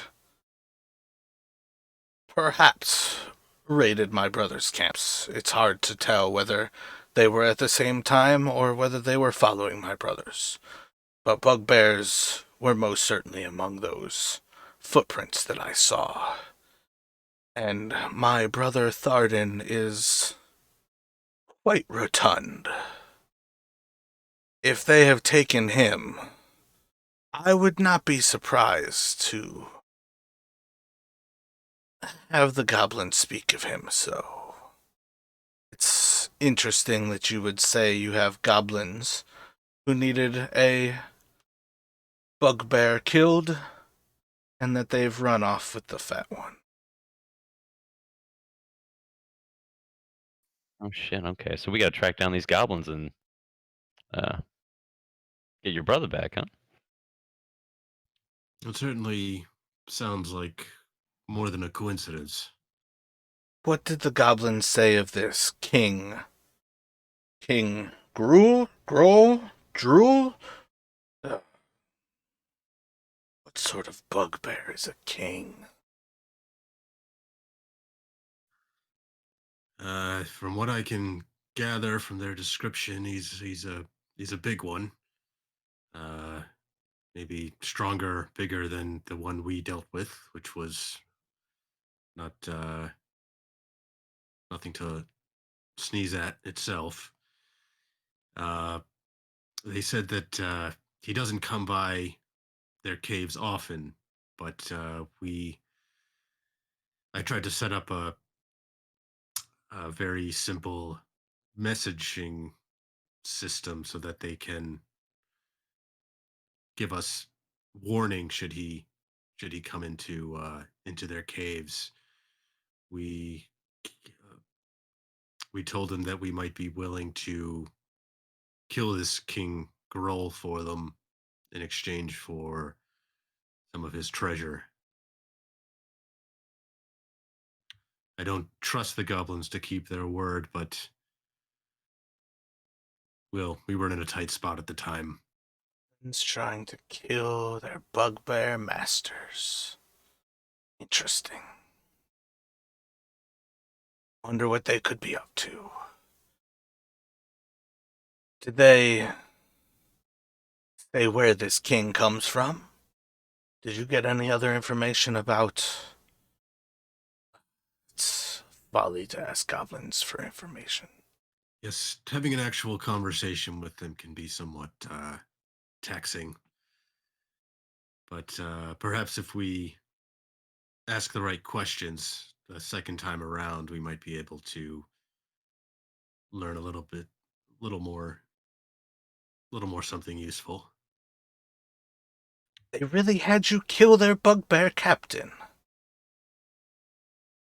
Indeed, and in Oh fact, yeah. the goblins themselves killed the bugbear's wolf. A I was wolf? half afraid they would. I was half afraid they'd turn on us after we killed Clark, but I'll be honest, somewhat to my surprise, they took down the wolf and actually gave us back our weapons afterwards. Yeah, that's something I'll say. I was quite surprised by that as well. Dirty little bastards. Was the wolf... Are you familiar with wargs? They're almost the size of a man to themselves. Have you... How big was this wolf? More like a normal canine? 50 or 60 pounds? Or perhaps 200 or 300? I thought it was just a regular Oh, I friend. think perhaps It was indeed a perhaps just regular a wolf. large wolf. Intriguing. So, this party, again, may have been those who were either tracking or chasing down my brothers. Interesting. So, wolf and a bugbear in the goblins' revolt. The goblins kept their end of the deal. They let you go. Was that all they asked for? They asked for you to kill their... What did you do for the goblins? Or what did the goblins do for you to kill their bugbear? How did you get in the Jasper sort of situation that you were speaking with goblins? we our we had originally gone in to investigate and, to be honest, wipe the goblins out. Things took a bit of an unfortunate turn. The group separated, and These were as the it ended same up, goblins? These were the ones that ambushed us on the road. I believe so. We encountered a few similar traps as the on the way up north to their caves, as we managed to avoid on the way down to Phandalin, and we tracked them from the ambush site. So I would say, I fairly confident these are the same ones, but I can't say for sure. Goblin Trilena, if we may, I believe it is time for us to part ways for a moment, if you would not mind. I believe it is best for us to take our leave. What we have left to discuss, no offense, but I believe it puts you only in more danger than you need to be in at present. And the Stonehills are going to kind of like nod, understandingly. They kind of were already looking a little bit uncomfortable after a moment there, but they're going to end up heading off. And then he will invite you into his room, to the east of where you all are at. I feel like Jackson probably should have been more circumspect about saying all that with the Stonehill still there. I didn't even think of that.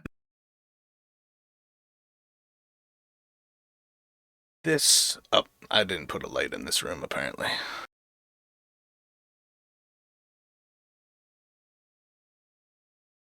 Okay, now I can see it. Thanks.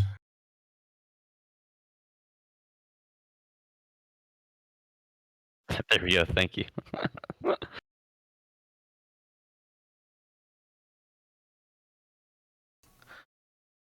This doesn't bode well. I believe whatever is happening here, goblins and bugbears, even one who would fancy himself, there's no way I'm going to be able to pick up that doorway I dragged out of the way. Even a bugbear who would fancy himself a king is surely not wise enough to understand to ambush us on the road at the same time as they might be taking my brothers captive. Something is very much amiss, and I believe it is time that you all understand what it is that we were searching for. Yeah, like some we were talking to the other guy. Was it like some dwarven city you're looking for there, bud? You've... Interesting. Who was sharing this information? Don't We just heard it on the street. Surely don't be this knowledge is not across street conversations, and he is going to insight check you, so you can make a deception check. Can Jackson try to I'll wait for this then. Yep, just as I expected. Okay. Who actually told you? Nobody here knows of these things who has not been privy by the knowledge shared by me and my brothers. Look, all right. I didn't Don't want to get be that guy in trouble or anything, or what? It's the guy over at the uh, what was it? The general store over there. Barthen. Yeah, that's it, Parthon. Yeah. Interesting. Barthen understands the peril, so perhaps he trusts you of a well-meaning sort of way. Though I wonder if he understands the danger that you are in. My brothers and I are searching for a lost dwarven civilization. We once had a wide-spanning realm. The Cornbahir clan has been here for quite some time, and we were nearly eradicated almost 300 years back when I was a young lad. If we are able to find our way back to this place, we believe that we can restore a new safety to this area, bringing back the dwarvish realm. If somebody knows to come after my brothers and I, if they are the same ones who ambushed us on the road coming from Neverwinter, that was acceptably random. But to also come after my brothers, in what I could tell, was roughly the same time frame. I could not tell whether my brothers left within the day or at the same time as the footprints. It was too much of a chaos. But from what I did see, there were bugbears, there were wolves, and likely smaller folk as well. It's, again, hard for me to determine. A goblin from many goblins, they walk with light feet. But knowing what we know, I worry about somebody attacking the three rock seekers at the same time. Where did the goblin say this king lies? I believe that is the most important thing for us to find, and perhaps to be able to track my brothers. How long did you say it was since you first attacked the goblins, and when you were able to kill Clarg? So I believe our first attempt, I want to say it was. So I'm just kind of thinking out of character at this point. I'm trying to remember what actually happened. I feel like Justin's short-term memory would be better than mine is I right think now. it was a day, basically. Yeah, I think we attacked once, left, waited a day, and then Yeah, came right back. Yeah, and then one of those days we got was with the Bloodhawk attack, right? The second time we were Yeah, going yeah. up. You all attacked on the 7th, and it is currently the 9th. The 8th was when you went back, and that's when the Bloodhawks killed Burke. Okay. So just 2 days. A day between the first our first approach. We didn't get much farther than the entrance of the cavern. Then 2 days later is when we ended up killing this bugbear Clarg.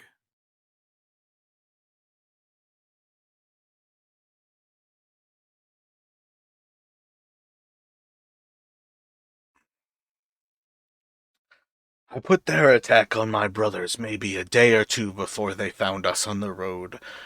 I wonder if we encountered the ones who had my brother. Perhaps it was their rear guard who we met on the road that day.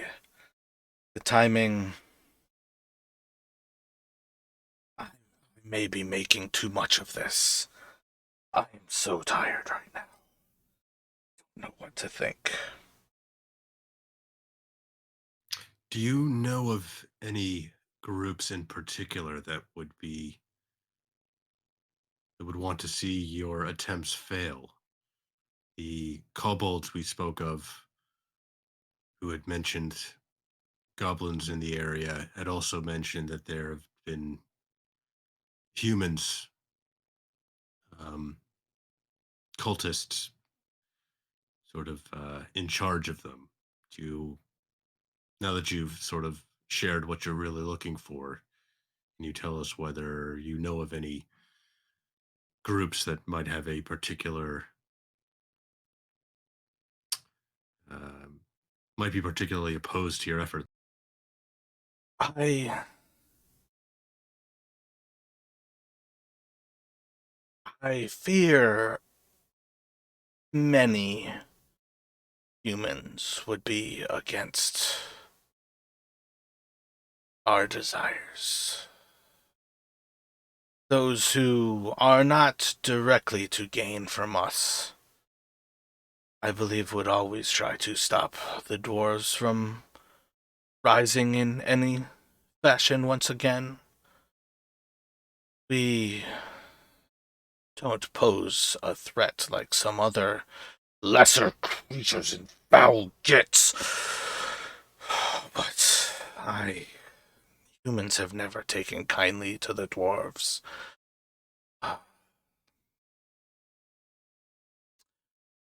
We were once in league with both humans and gnomes in this area, and were able to create a very metropolitan society. We were all present in each other's realms, and enjoyed a prosperity for what it is that we were able to enjoy. The dwarves were able to fashion strong, powerful equipment and items, things that could withstand the destructive process of those who would apply magics to mundane things. The gnomes were key in their own way at creating new things, delving into thoughts that others could only begin to fathom.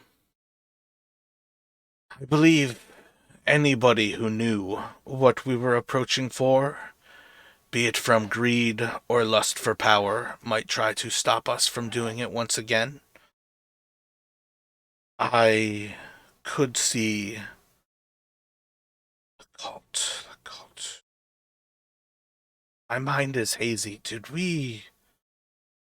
we know this cult? What this cult is? It's so tired. Did he Mhm. actually ever hear the cult of the dragon? Did you guys ever get information about the cult from the kobolds? Just that they wore masks and that they were humans, I think. We never got a name of the cult that I remember.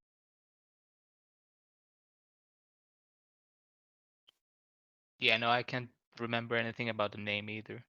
Basically, just mask humans. That's it. Yeah, so he doesn't really have much to go on that idea. It's not uncommon for essentially many cults to arise around powerful beings. So at present, there is not much to go on as far as like who might be a threat.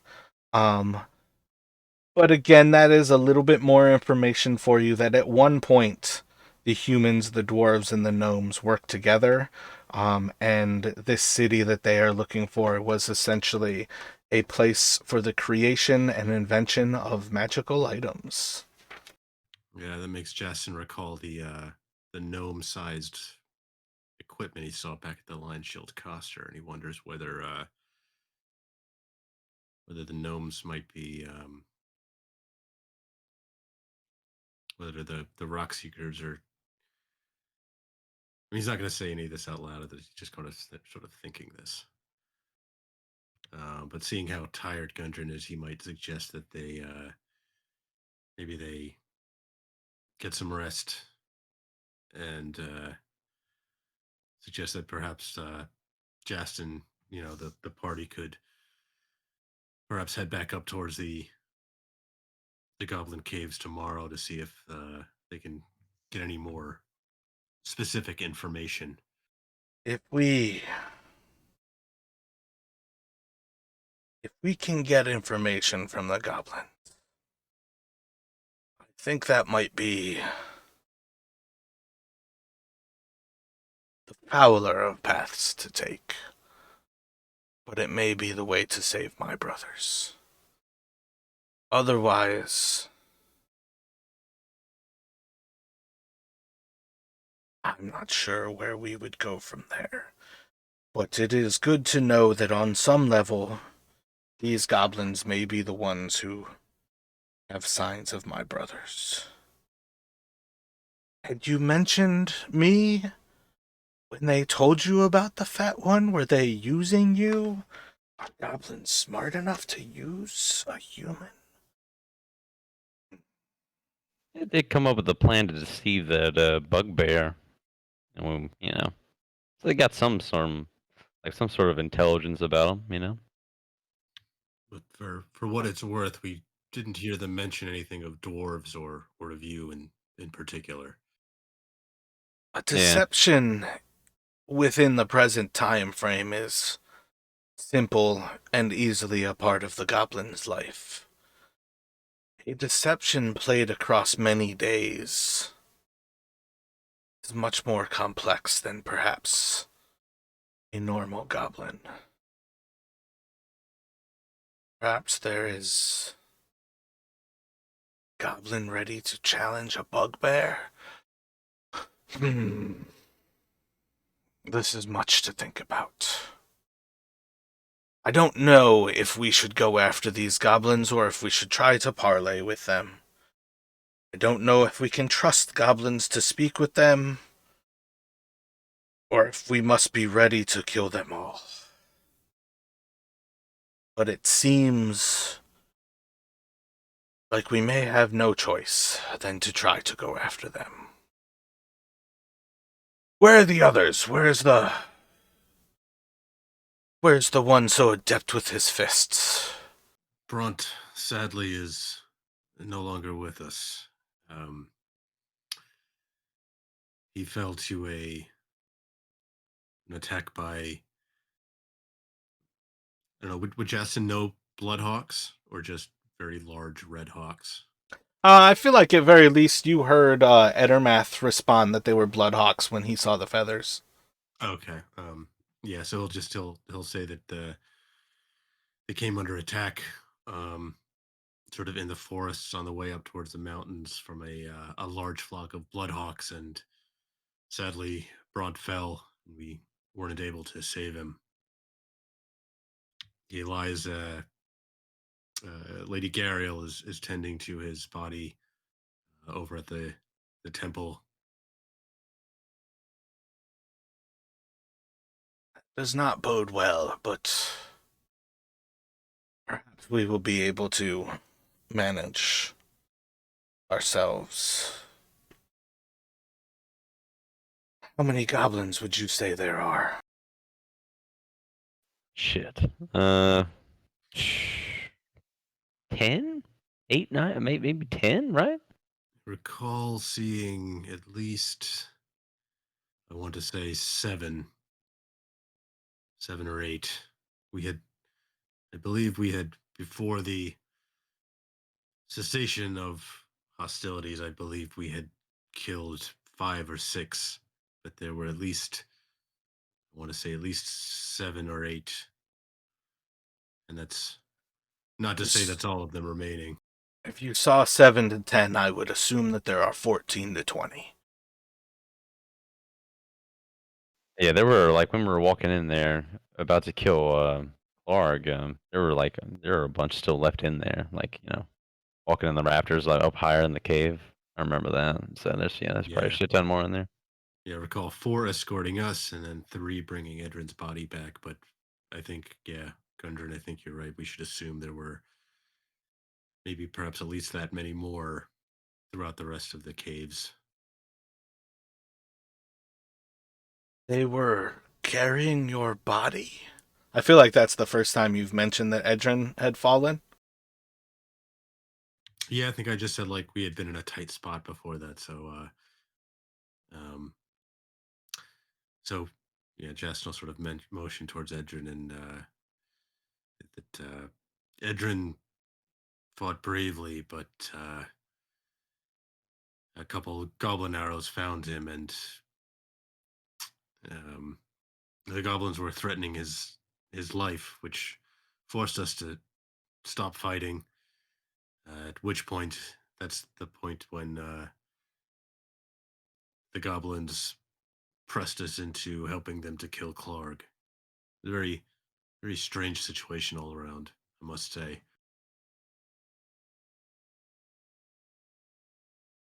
To see you standing here with us, Sir Edrin, bodes well for my brothers. Perhaps they are just as evil as vile as we would expect, and we will play into their plan. But perhaps these goblins really do just want emancipation from these bugbears. If they are not a part of this greater conspiracy, they may be under the foot just as ourselves. I think it would be best for us to progress forward in the hopes that perhaps we can use this king that they need killed as leverage to ally ourselves with them.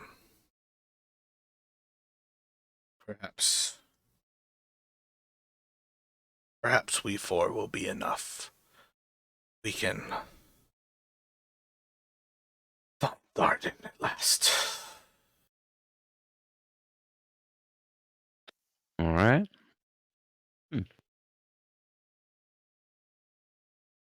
So if there is nothing else in particular that you all would like to try to question Gundren about, clearly you've already picked up on the fact that he is exhausted. It's probably pretty safe to assume that this guy has not slept for the last few days. And I'd say let's take a little break here, and we can jump back into it essentially the next morning. So anybody, any other questions? I think Jason would just, can he set up like rig like an improvised alarm in case like at the room leading into the door leading into the common room, like just in case the red brands show up. What If kind we want to of use things it do you have for making an alarm?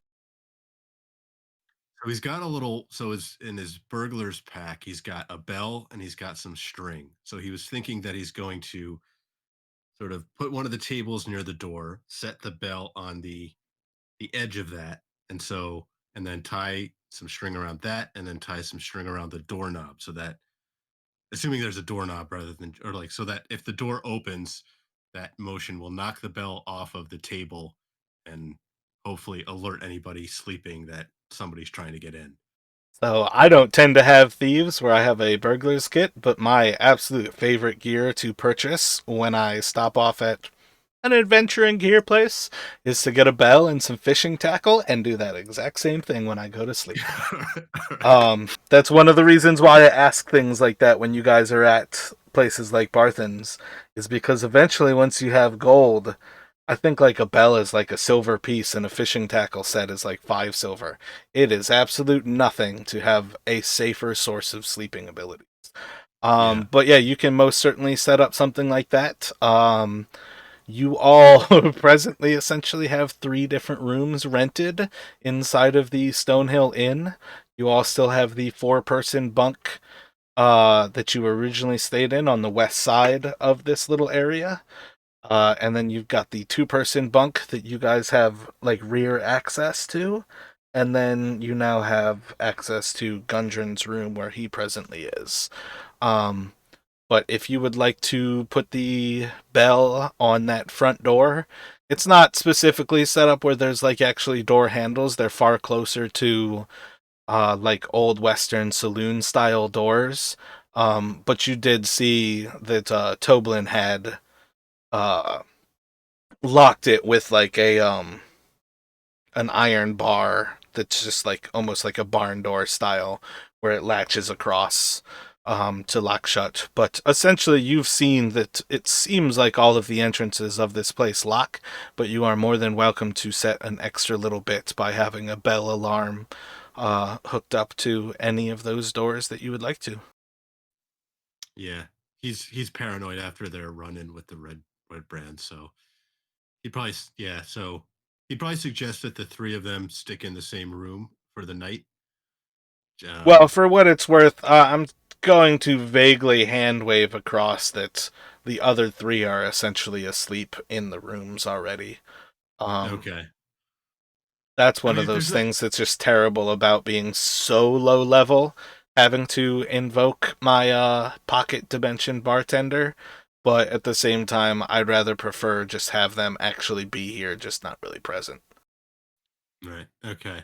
I mean, I'm just mostly doing this for flavor. If we're just going to sort of progress to the next day, I didn't want to sort of take up a lot of time, but I just kind of like for flavor wanted to. How would you all like to start your day? Sorry, I'm also eating at the same time. Um, um, wake up and guess go get something to eat from Talbot. Most welcome to enjoy a little bit of a breakfast. Unless you specifically want to inquire about anything or accomplish anything, we can kind of brush through with quick little nothings, but it's up to you guys, like, how you want to go about this. Yeah, so I'll just pick up my makeshift alarm and um yeah, I don't have anything specific, so I'll just sort of do the same thing. Just go ahead, get some quick breakfast. So you'll see once you guys start coming out, Gundren's already like out and about, sat down. Uh, Toblin sees you kind of pick up your bell and the little bit of string, and he eventually opens the door from that point on. But it seems like he vaguely understood what was happening there and held off on opening the door for that moment of when you were ready. Gundren, you're feeling a little more rested this morning. You looked, you don't mind my saying so, you looked tired last night. It was definitely a much needed rest. Just as much an exhaustion from stress as it was from a lack of sleep. So kind of our plan is to go after these goblins, right? Or With any luck, we can get some more information and on your brothers. But I don't know of an alternative at this point to seeing if we can learn anything more from them. I think that's the safest choice to go for, is to try to appeal to their need to rid themselves of this king role. If we can find our way into that situation, that would behoove us all. okay. Sounds like a plan. Yeah. Just a quick question. I imagine, and it's probably a dumb one, but can you can fight, right, Gundren? I am not completely useless, but I am not the most adept of warriors. What you use We'll like have to. um? Would you like you use masket? Masket. Magic? Oh my god, what the fuck is wrong with me? Magic.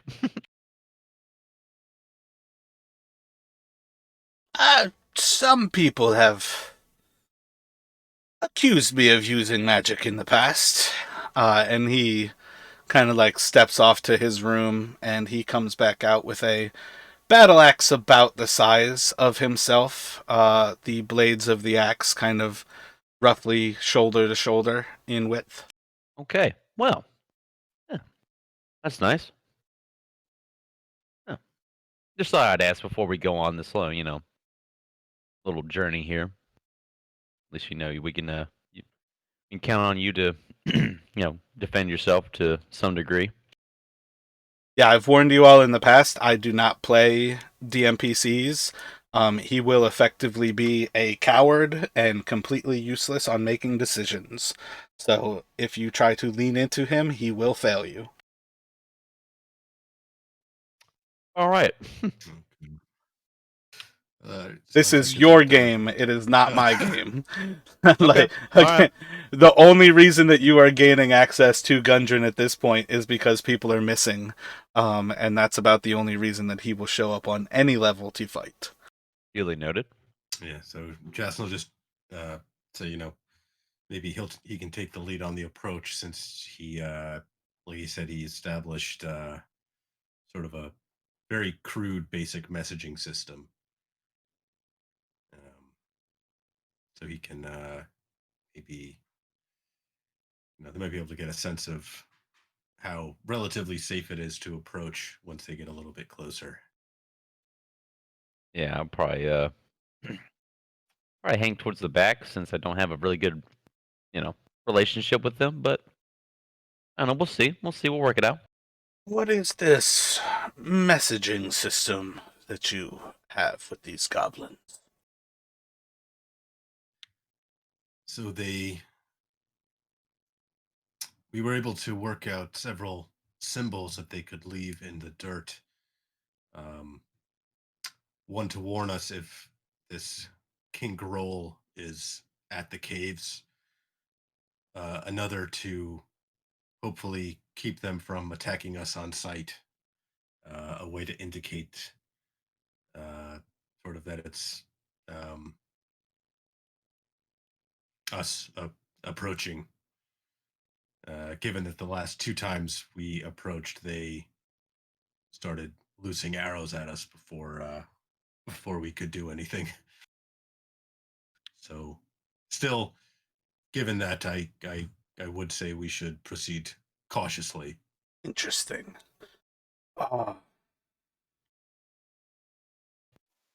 Show me these symbols, please.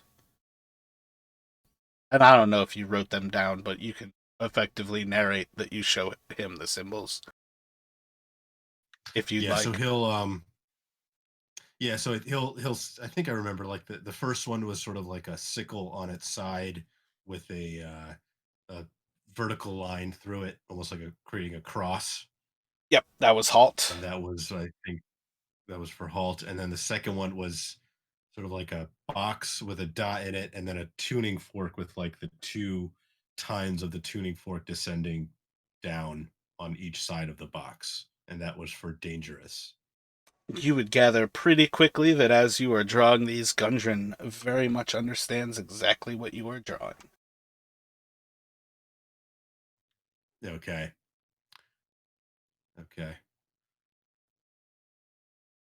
Yeah, I think Jas would still like to keep it from the others, just what those symbols are from.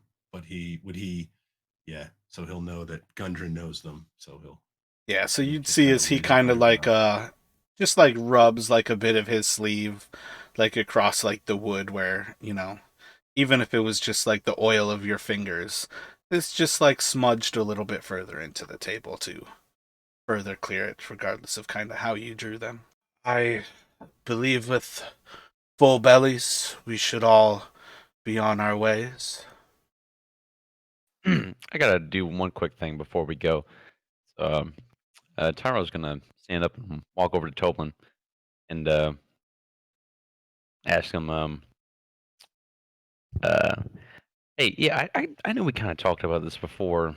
I can't remember exactly what was the answer you gave me. Can I take a bath somewhere? I believe you guys actually have a tub in the room you have a back entrance to. So you can effectively have kind of accomplished that in the last 2 hours of your long rest. Could have basically come out and acquired hot water. Okay, all right. Just Yeah. I remember I got shit for it last time because I was so dirty. So, yep, Tyro's Lady what definitely made. Gariel was Yeah. Mhm. Gariel's words got to you. Hey, Tyrell's naturally kind of a clean dude, but yeah, it got to him. Well, it's partially Justin's fault that he's the one who got all the bugbear shit in Tyrell's hair. So if anything, you can blame Justin on that for that. Yeah, I was definitely right next to an exploding bugbear, so that was certainly part of it. That's what happens with battle. So whatever. And then the It's all fact good. that you were like trying to bathe in a holy shrine. Yeah, but other than that, we're good to go. I'm good to roll. It's still Ready when you are. early enough that I believe we should be safe making our way around the town, but it would be best for us to avoid any more recognition than we need arouse. If you all are ready to head off on our way, I believe we should head out a back door and stay off the main thoroughfare.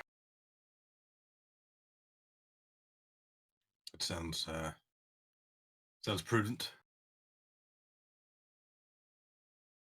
We can head through the door back to the northeast. So is your plan at this point just to leave Phandalin? Head out through the back door and leave through Phandalin, like up to the north? Yeah, I think so. I don't think we need to stop anywhere, right? Unless Ty or Edrin. No, I'm cool. Yeah, no, I'm good too. I got my lantern and some oil, so. Walking casually, do you want to sneak out? I feel like given the early hour, I think we maybe would be check- casual, but I think we'd be casual. Not really, we traveled out Yeah. in the morning before, not really thinking about it, but I don't know. Yeah, maybe Jess would just like sort of step out and take a quick look around to see if it, if it looks sort of like similarly quiet to the way it's been the past couple of days. They can probably just, I would say, sort of make their way fairly casually. It seems pretty quiet as you all kind of like peek through that back door, taking a look about. If you are going to casually walk through town, let me have you all roll a d20.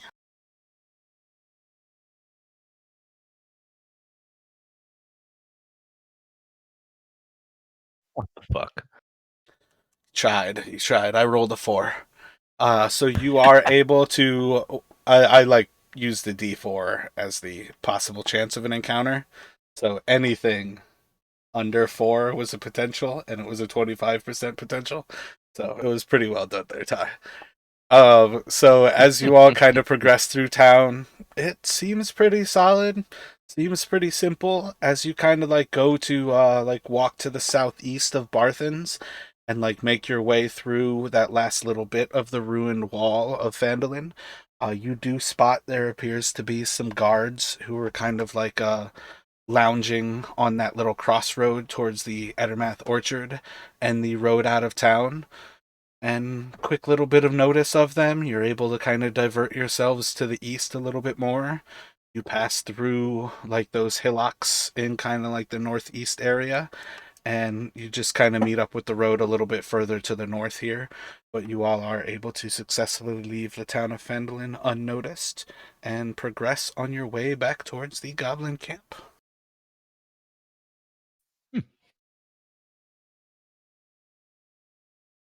What are your Right, thoughts on your actual travel once you are out in the wilderness? As you are kind of leaving Phandalin on the way to the Tribord Trail, on the Tribord Trail, and then on the trail to the Goblin encampment. I think Jessa would suggest that they still keep an eye out for traps, just because he doesn't fully trust these goblins, and um, yeah, so he'll suggest maybe they still proceed fairly cautiously once they're kind of start up the I guess up the trail, like once they're through that forested area. Um, I agree with that. I would say for our kind of our marching order, um, then we kind of Jackson in front, um, and Gungren somewhere in the middle, and then either me or Edrin in the back. I think Yeah, I don't know. I think maybe me towards the middle with Gundren. Edrin, do you mind taking the rear position? I believe you might find me most useful either helping you at the front or pulling up the rear. But you need not keep me in the middle for my own sake. Well, I'm certainly no expert tracker. I've been doing my best, but if you're offering, I could certainly use the help. Yeah, so mechanically, I think you've gathered what his class is, and he can either help you on checks or he can hold up the rear and give you guys essentially an extra advantage on not being discovered. I got some survival as well. I have some skills in that as well. I could take a chance at leading if you don't want to. I mean, I think at this point we kind of know where we're going, so it's more I'm looking for traps and shit. keeping an eye out for Yeah, and other traps. people. Yeah, but yeah, if you want to take the lead, I can go second. We can then have Edrin and then have Gundren sort of keeping an eye out in the back. Or you could, if you want, Ty and Justin both in the front. Can I help Ty look for in his like searches for traps? As I don't have survival though. I don't have a proficiency in survival, so probably not. Essentially, searching for traps is usually going to be investigation. There are ways to do it with perception, but essentially, you have to have proficiency in investigation to lead it, and the person who assists them has to have proficiency as well. If nobody has it, that's where it kind of falls back to where the group can start to do it. Okay, I do have proficiency in investigation. Ty, I don't know if Okay. you if, I have proficiency in a perception.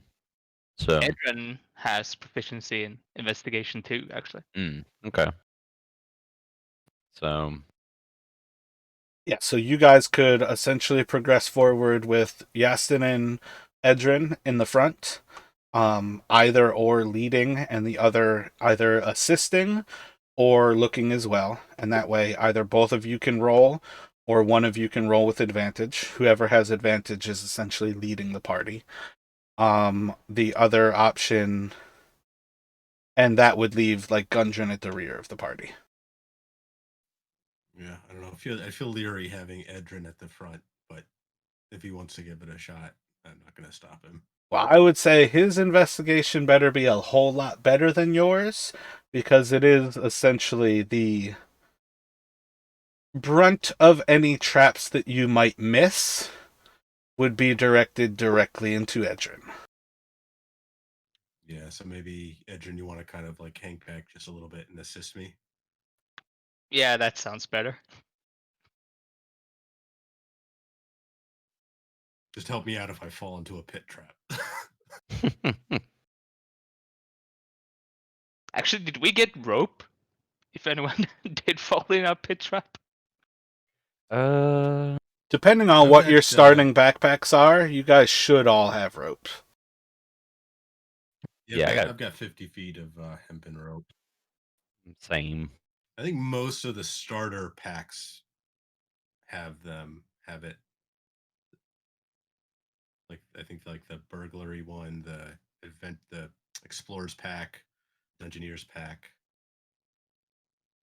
Yeah, Edrin, did you buy your starting equipment? I think I actually did, now that I think about it. Alright, because yeah, you definitely do not have normal starting equipment. Yeah, but I've got rope, so I think we're good.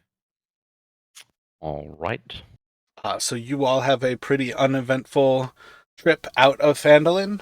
Um, Everything goes pretty well. Let me have Justin roll an investigation with advantage while you all progress down the Goblin Trail after leaving the Tribor. It's not great, but It's pretty straightforward as you all kind of progress through. You spot the same traps, are able to warn everybody well ahead of time as you come up on the same little objects that they had set across the trail, and you all have now come across, I think, 4 times. Let's see. And after a short little progression, you all are able to arrive at the pretty familiar location of the cliff in which the goblins have their hideout. How would you all like to approach? I think Jason will signal for the others to hold, and he'd like to sort of stealthily move forward and see if looking for either of those symbols in like the dirt. You don't seem to spot any symbols written across the dirt or anything.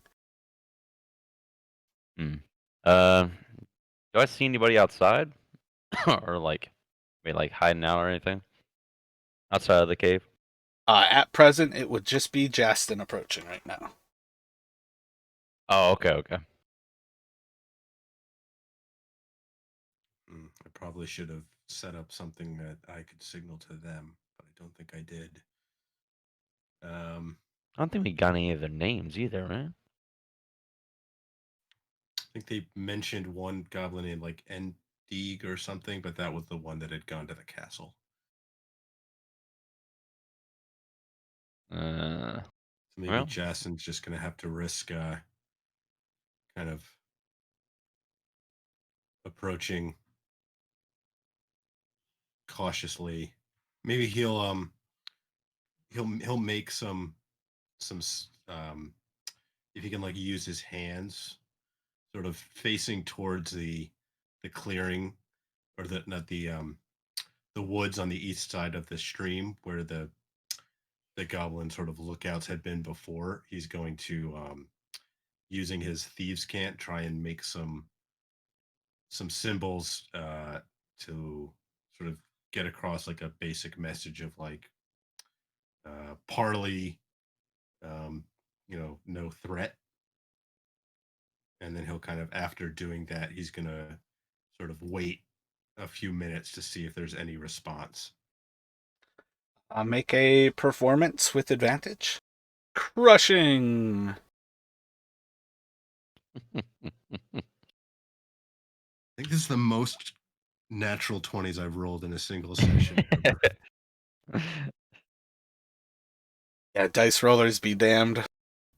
So pretty quickly you seem to get a response as a few goblins kind of poke their way out of the hide behind. They kind of have their bows stowed and have shields in hand as they kind of wave you forward and kind of yell out to you, "Hey, hey, hey, hey!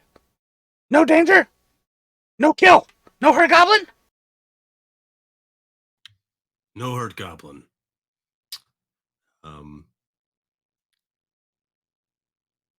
we just want to talk about killing Grohl. Kind of like looks at you like a little head like tilted to the side. Yes, yes, yes, yes. You come in. You come. You speak with Screech. You speak with Screech. We kill Girl. Screech. And Just, my, just you. Just one human. I think 3 of us will come in. I feel like Justin's gonna sort of like turn back. Is he still in sight of the rest of the party, or has he moved too far ahead to see them? For what it's worth, more or less, you would be kind of held off at the point where they are a distance off, but relatively watching you. So if you were to signal at this point, yeah, I think it would be safe for you to assume that you can signal what you might want to signal. Okay, so he's gonna signal back um, towards Edrin and Ty, and also try and sort of like signal to Gundren to get a sense of whether Gundren wants to hold back or if he plans to approach as well. Like he'll just sort of gesture for the 3 of them maybe to come forward and then see what Gundren's response is. And then depending on that, he'll sort of give a count to the goblins, turn back around and give a count to them.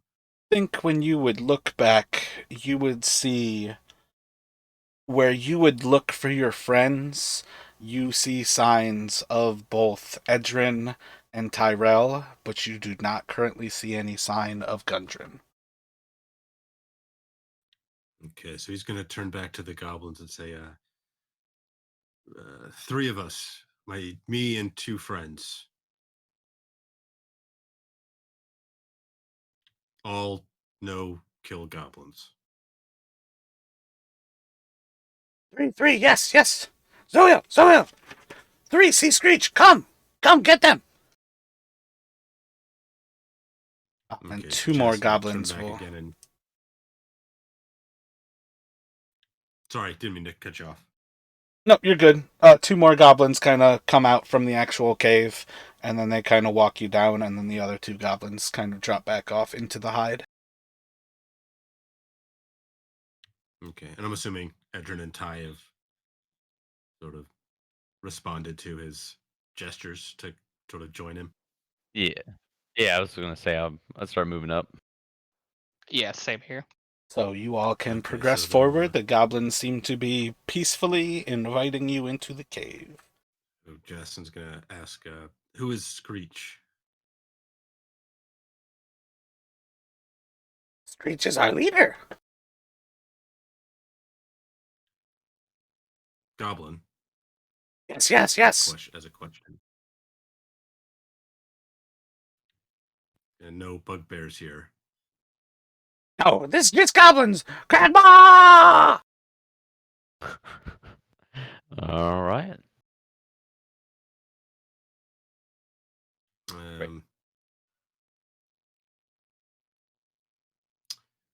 So.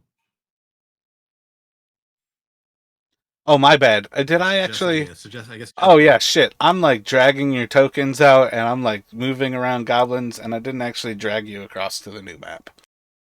So now Sure you guys can probably see what I was trying to show you. Okay, I wasn't sure how far we had like gotten in. So at present, they are standing across the stream from you. You know that those 2 goblins, like waiting on the other side, are 2 of the goblins, and that there are another 2 that have walked to the south of there back into the hide. So at present, you have met 4 of the current goblins here. And again, outside of combat, there's really no penalty for failing your way across the stream, so you can just cross the stream at this point. We have brought humans to see Screech! Don't shoot! Humans safe! Humans kill Growl! Justin sort of just kind of whisper to the other, just be alert.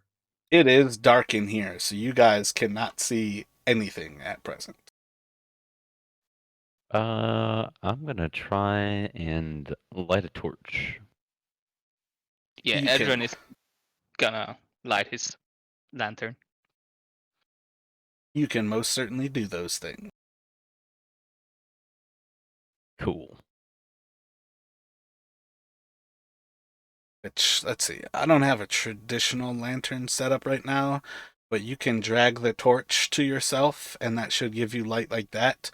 And then you just select the 2, and still, like, same idea if you drag them and move them with the arrows. Other than that, the torch will pretty much always be on top of you, so you just have to kind of move it when you want to accomplish things with your actual token. Gotcha. I have to set up an actual lantern, though, for you to have access to that, but otherwise a torch does the same thing as a lantern, I believe. We're here to bring Screech! We've got the humans! Humans come to kill Growl! You kind of see, like, each time that they, like, tell different sets of goblin guards this, there's, like, a little cheer. They all kind of celebrate and, like, yell out Cragmaw. Okay, and Justin's going to try and keep a count of how many, sort of a mental count of how many goblins he actually sees. How many interactions there are. I believe at this point you guys have seen 8 goblins. The 2 who have walked you in are already past the pools. Just, I guess, tell us when to stop dragging our tokens, or Yep, they're bringing you back into the same area where you guys once fought Grohl. Or not Grohl, Clark Clark? or Clark. Crag. Yeah, Clark. Screech, we brought humans! They come back to kill Grohl! Good, good. Welcome, humans. You ready to fight Grohl right now? Greetings, Uh, Screech. We have questions first to help us kill Grohl. What Need to questions? plan. The fat one who was taken to the castle. Can you describe him? He's fat. He's got a beard. Smells like shit. nice. What color is his beard? I mean, he'll like sort of make gesture to like, is it like mine, like my hair, or Was he short like you? He's fat. He's got a beard. And he smells like shit. Okay. does he have a name? That one? You can't tell if he was. You can't remember if he was short. Like you'd be a rather. I think he'd be up to your height actually. Everybody's Was he pretty bigger than tall. you? Was he shorter than us? He's not shorter big, than a yeah, goblin. Because Okay, Jess will kind yeah. of hold his arm out, like, and just like start raising it and lowering it, and like say when, say how tall. No, he's always the same height. God damn it, Godbook. Let's I move guess on. maybe he's Tyrell's got gonna- magic and he can grow, but I didn't see him do that. Tyrell's Megalobluliat does a gonna- lot of crazy things, so who knows? Maybe he can grow, but he seemed to be the same height. And you see, like, all of the goblins around, like, kind of shaking their head, like, yeah, I'm pretty sure he stayed the same height. Tyrell's gonna put his head in his hands and just like, fuck me, Jesus. Alright. Edwin's gonna point at myself and ask, was he taller than me or shorter than me? He was pretty tall compared to me. Yes, but compared to me, is he taller or short? I don't think you're gonna get anywhere. Just let it go. It's all right. Apparently, goblins have bad spatial perception. That's probably not the right term, but yeah. I have to look up to look at him. That is helpful. Thank you. We remember if can we think in our head like how tall Gungren is? Gungren's probably taller than these guys, right? Like Gungren's probably what, like 5 foot. These guys are like 2 feet. Yeah, essentially, goblins are about 2.5, maybe 3 feet at their kind of highest. And most dwarves are pretty much just a little bit shorter than an average human. Oh, okay. I thought aside, they were short. no. Aside from like a tall dwarf is equal in height to a short human.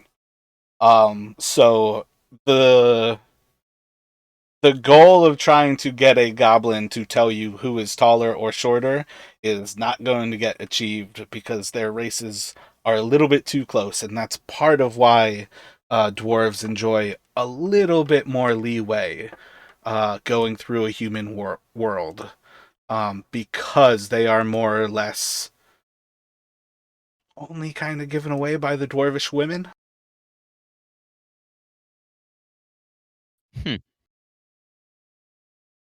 And all of you guys are absurdly tall, so pretty much, even if I gave you more information, then yes, they're going to be shorter than you, but that's not going to give you any information because it means they're somewhere between 2.5 feet tall and 6 feet tall. Have you seen any people like us wearing masks in the mountains?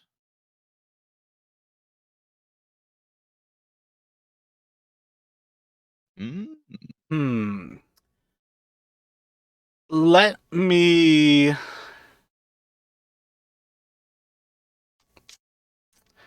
trying to think how to make you do a mask check to like describe a mask. I feel like kind of like a performance to see how you like do the Sure, actual like like physical. like a pantomime or something. Yeah, exactly. I feel like that's the way to do is just a performance. It doesn't have to be charisma though. You can do Can a you draw something performance in the with dirt? dexterity. So, do you have performance as a proficiency?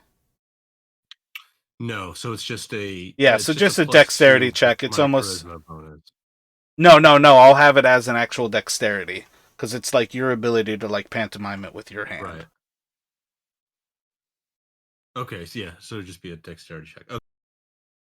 Yeah, that's just odd stuff that occasionally I will ask you guys to do stuff outside of the traditional setup to use a different stat to accomplish the same type of thing, because they're not strictly speaking locked into place as what they are doing, and that's why it's one of the reasons why eventually when you guys plan stuff with a group like doing session 0, it is really good to take the time to talk with your friends about what skills each person plans to do so people can actually have an array of skills because I'm pretty sure this group all has the exact same like 4 skills and then like each person has 1 or 2 skills that somebody else doesn't have. But after a few moments of kind of like showing it off, he like tweaking his head to side. Mask. Yes, yes. We see humans with masks. Yes. Okay. Sorry, just have to run to the bathroom real quick. Yeah, so he confirmed that he's seen humans with masks.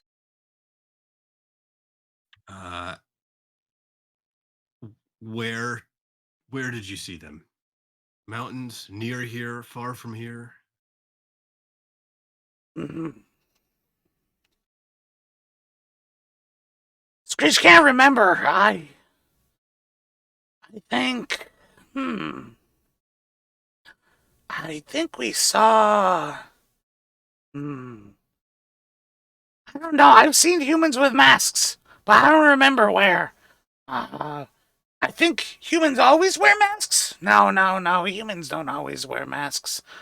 Screech doesn't remember where he saw human with mask. Can Justin try to tell if Screech is lying? You can certainly do an insight check. Rolling nearly as bad as you. He seems to be telling the truth. He seems to just kind of be like befuddled right now. He's like, you can see he is clearly like confused. Okay. What It looks like a face that isn't your face, but it looks like a face. Justin's gonna try to like pantomime like a long face, like almost like a like maybe he'll ask like animal face.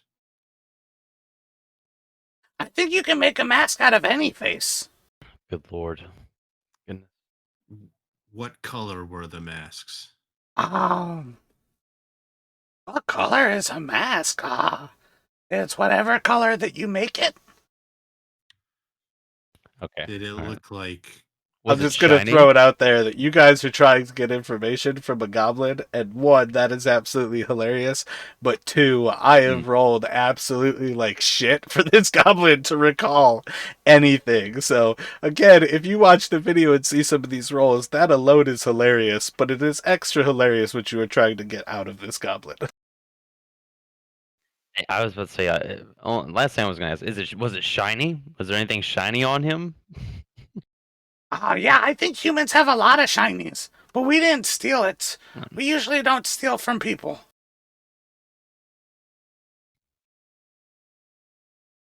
I'm not even gonna say anything. I'm not gonna say anything. Okay, look, let's just go. Kill this guy. Whatever.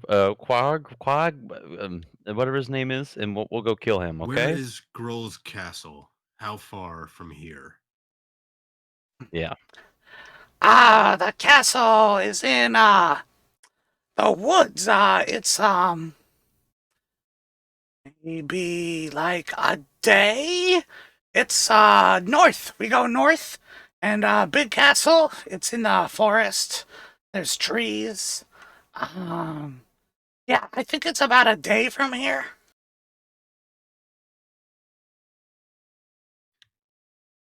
Do you have more crates with lions on them? We can trade for them if you have them.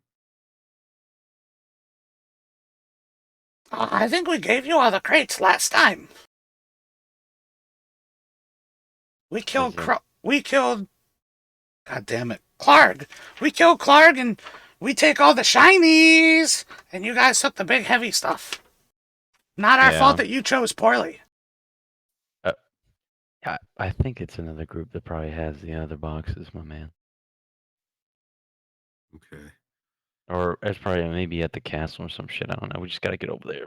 You guys have also heard from bastards. from the mayor that there are orcs as well that have been raiding the Tribor Trail.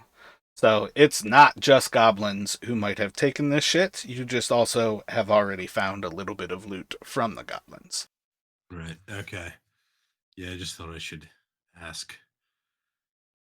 Okay. Can Screech's goblins lead us toward castle? I think Screech can take you. I think rest of the goblins should stay in case humans or King Grohl come here to kind of take our place. This is our home now. We stay here. But Screech will go with you. I can lead you. Screech is a good leader. You guys can learn a lot from Screech. Jesus Christ. Okay. You sure we won't need anybody else to help us with this, kind of assault for the attack? I'm thinking reconnaissance first might be best. Okay. Rakana? Who's Rakana? Don't. But don't worry about it. We got it. Look around. If they can help, we should bring them. They will. Screech is like looking around to see if you have somebody else like hidden in the shadows.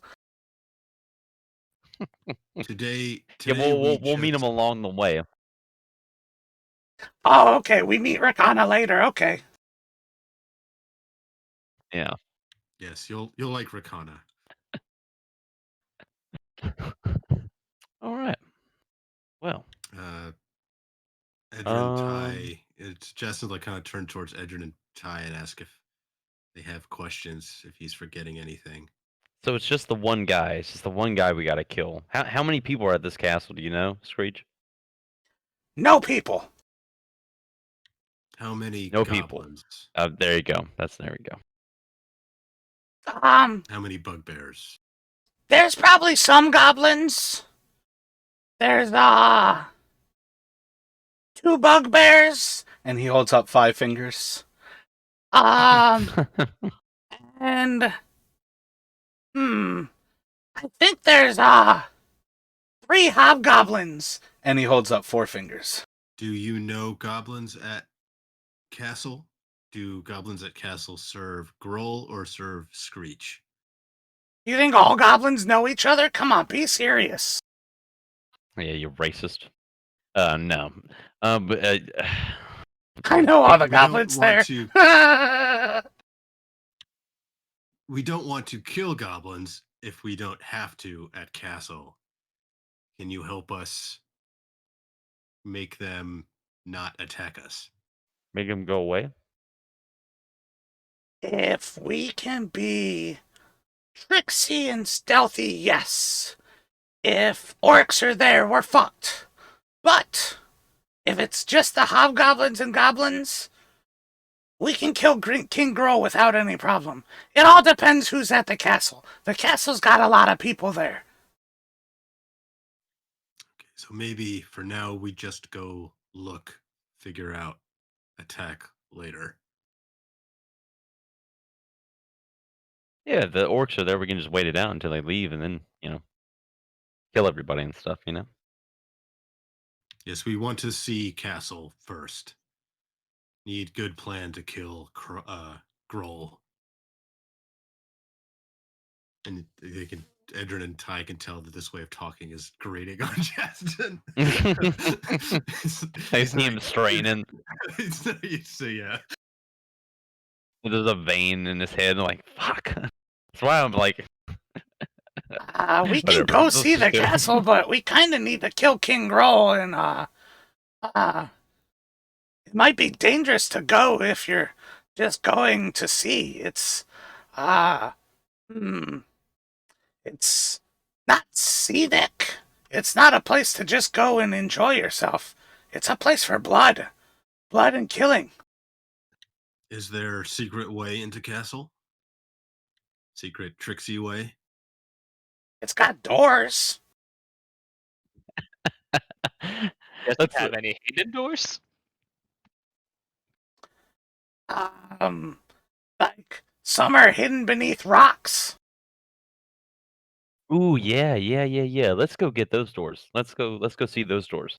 I think he means that there's rocks that front of the doors like a cave in or Like something. in a stone wall? Ah, I'm an idiot. Edrin, do a I'm just some of insight these check. fucking goblins. You said inside, right? Yeah. He is 100% talking about caved-in areas where the door is underneath rocks, as in it is hidden beneath rocks. Mm. Hey, well, we could, try and dig it. Well, never mind. We ain't got time for that bullshit. Like there is a big hole in the castle that you can walk into, and there is a door beneath the rocks. Yeah, Justin's gonna turn to Ty and Edrin's like, we have no idea what castle means to a goblin. Oh, yeah, it could be just like a pile of shit. Right. All right. Let's go see this pile of shit. All right, let's go.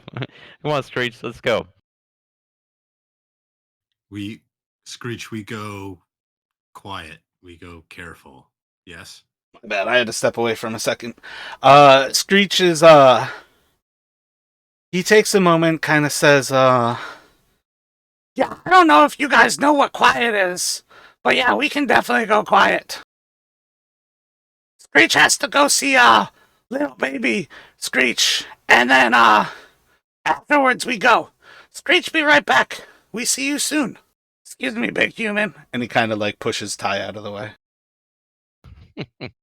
Baby Screech. What? No little babies in here? No little families in here? What the hell? I told you, gray Justin's gonna area. turn- Well, I mean, goblins gotta somewhere. They don't just spawn from the ground. Or at least I don't think. Hey, you never really think about goblins having families, and that's kind of weird. I was just Whatever.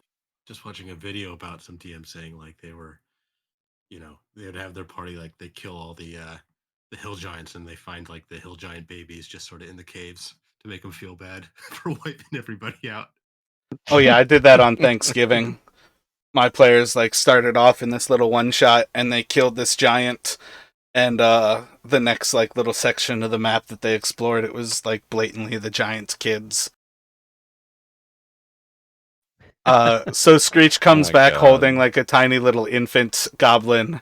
And after a few moments, like basically like you see is like Screech like says bye to this guy and then kind of says, yeah, let's go. Screech is good to go now.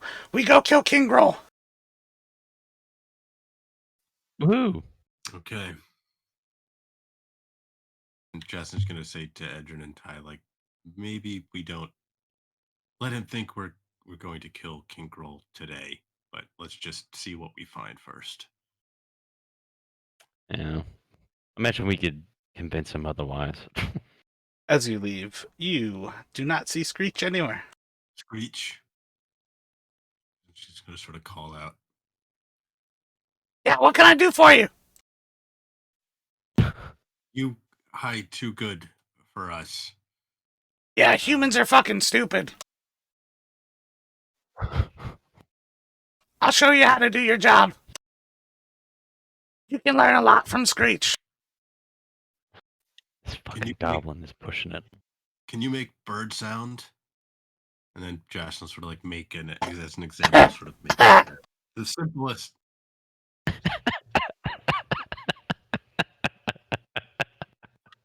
So so the goblin just coughed, right? Yeah, So 100%. A fucking asshole. This goblin is pushing it. I'm telling you. Whatever. All right. I fucking love the little guy already. let's just do our best to. Okay, All right, so after a few moments, he will start to lead you guys off to the west. sort of as they're following Justin, they're going to, not knowing where Gundren is, he's just going to try and sort of like gesture behind him to like if Gundren is anywhere in the area, maybe he can see, and he'll just try and make a signal for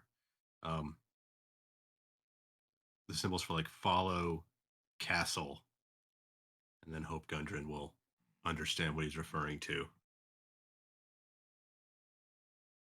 Do a sleight of hand for me. Are you signaling to Rakana? Rakana can come along. Mm-hmm. No, just Rakana! cramping my fingers. Rakana! Just go with it. Just go. We can't.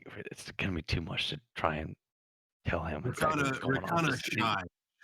She'll follow farther back. Yeah. Yeah, we might be pretty stealthy, so we might just lose your friend. If they get lost and die, it's not Screech's fault. I can teach you three, but her, not so much. That is fair. Rakana's pretty good. That is fair. Rakana's pretty good, right? We won't blame you if Rakana gets lost. Alright, Rakana, well, we're gonna go off to the west here, and we'll start to move north, and then we're going into the woods, so you just have to follow us that way.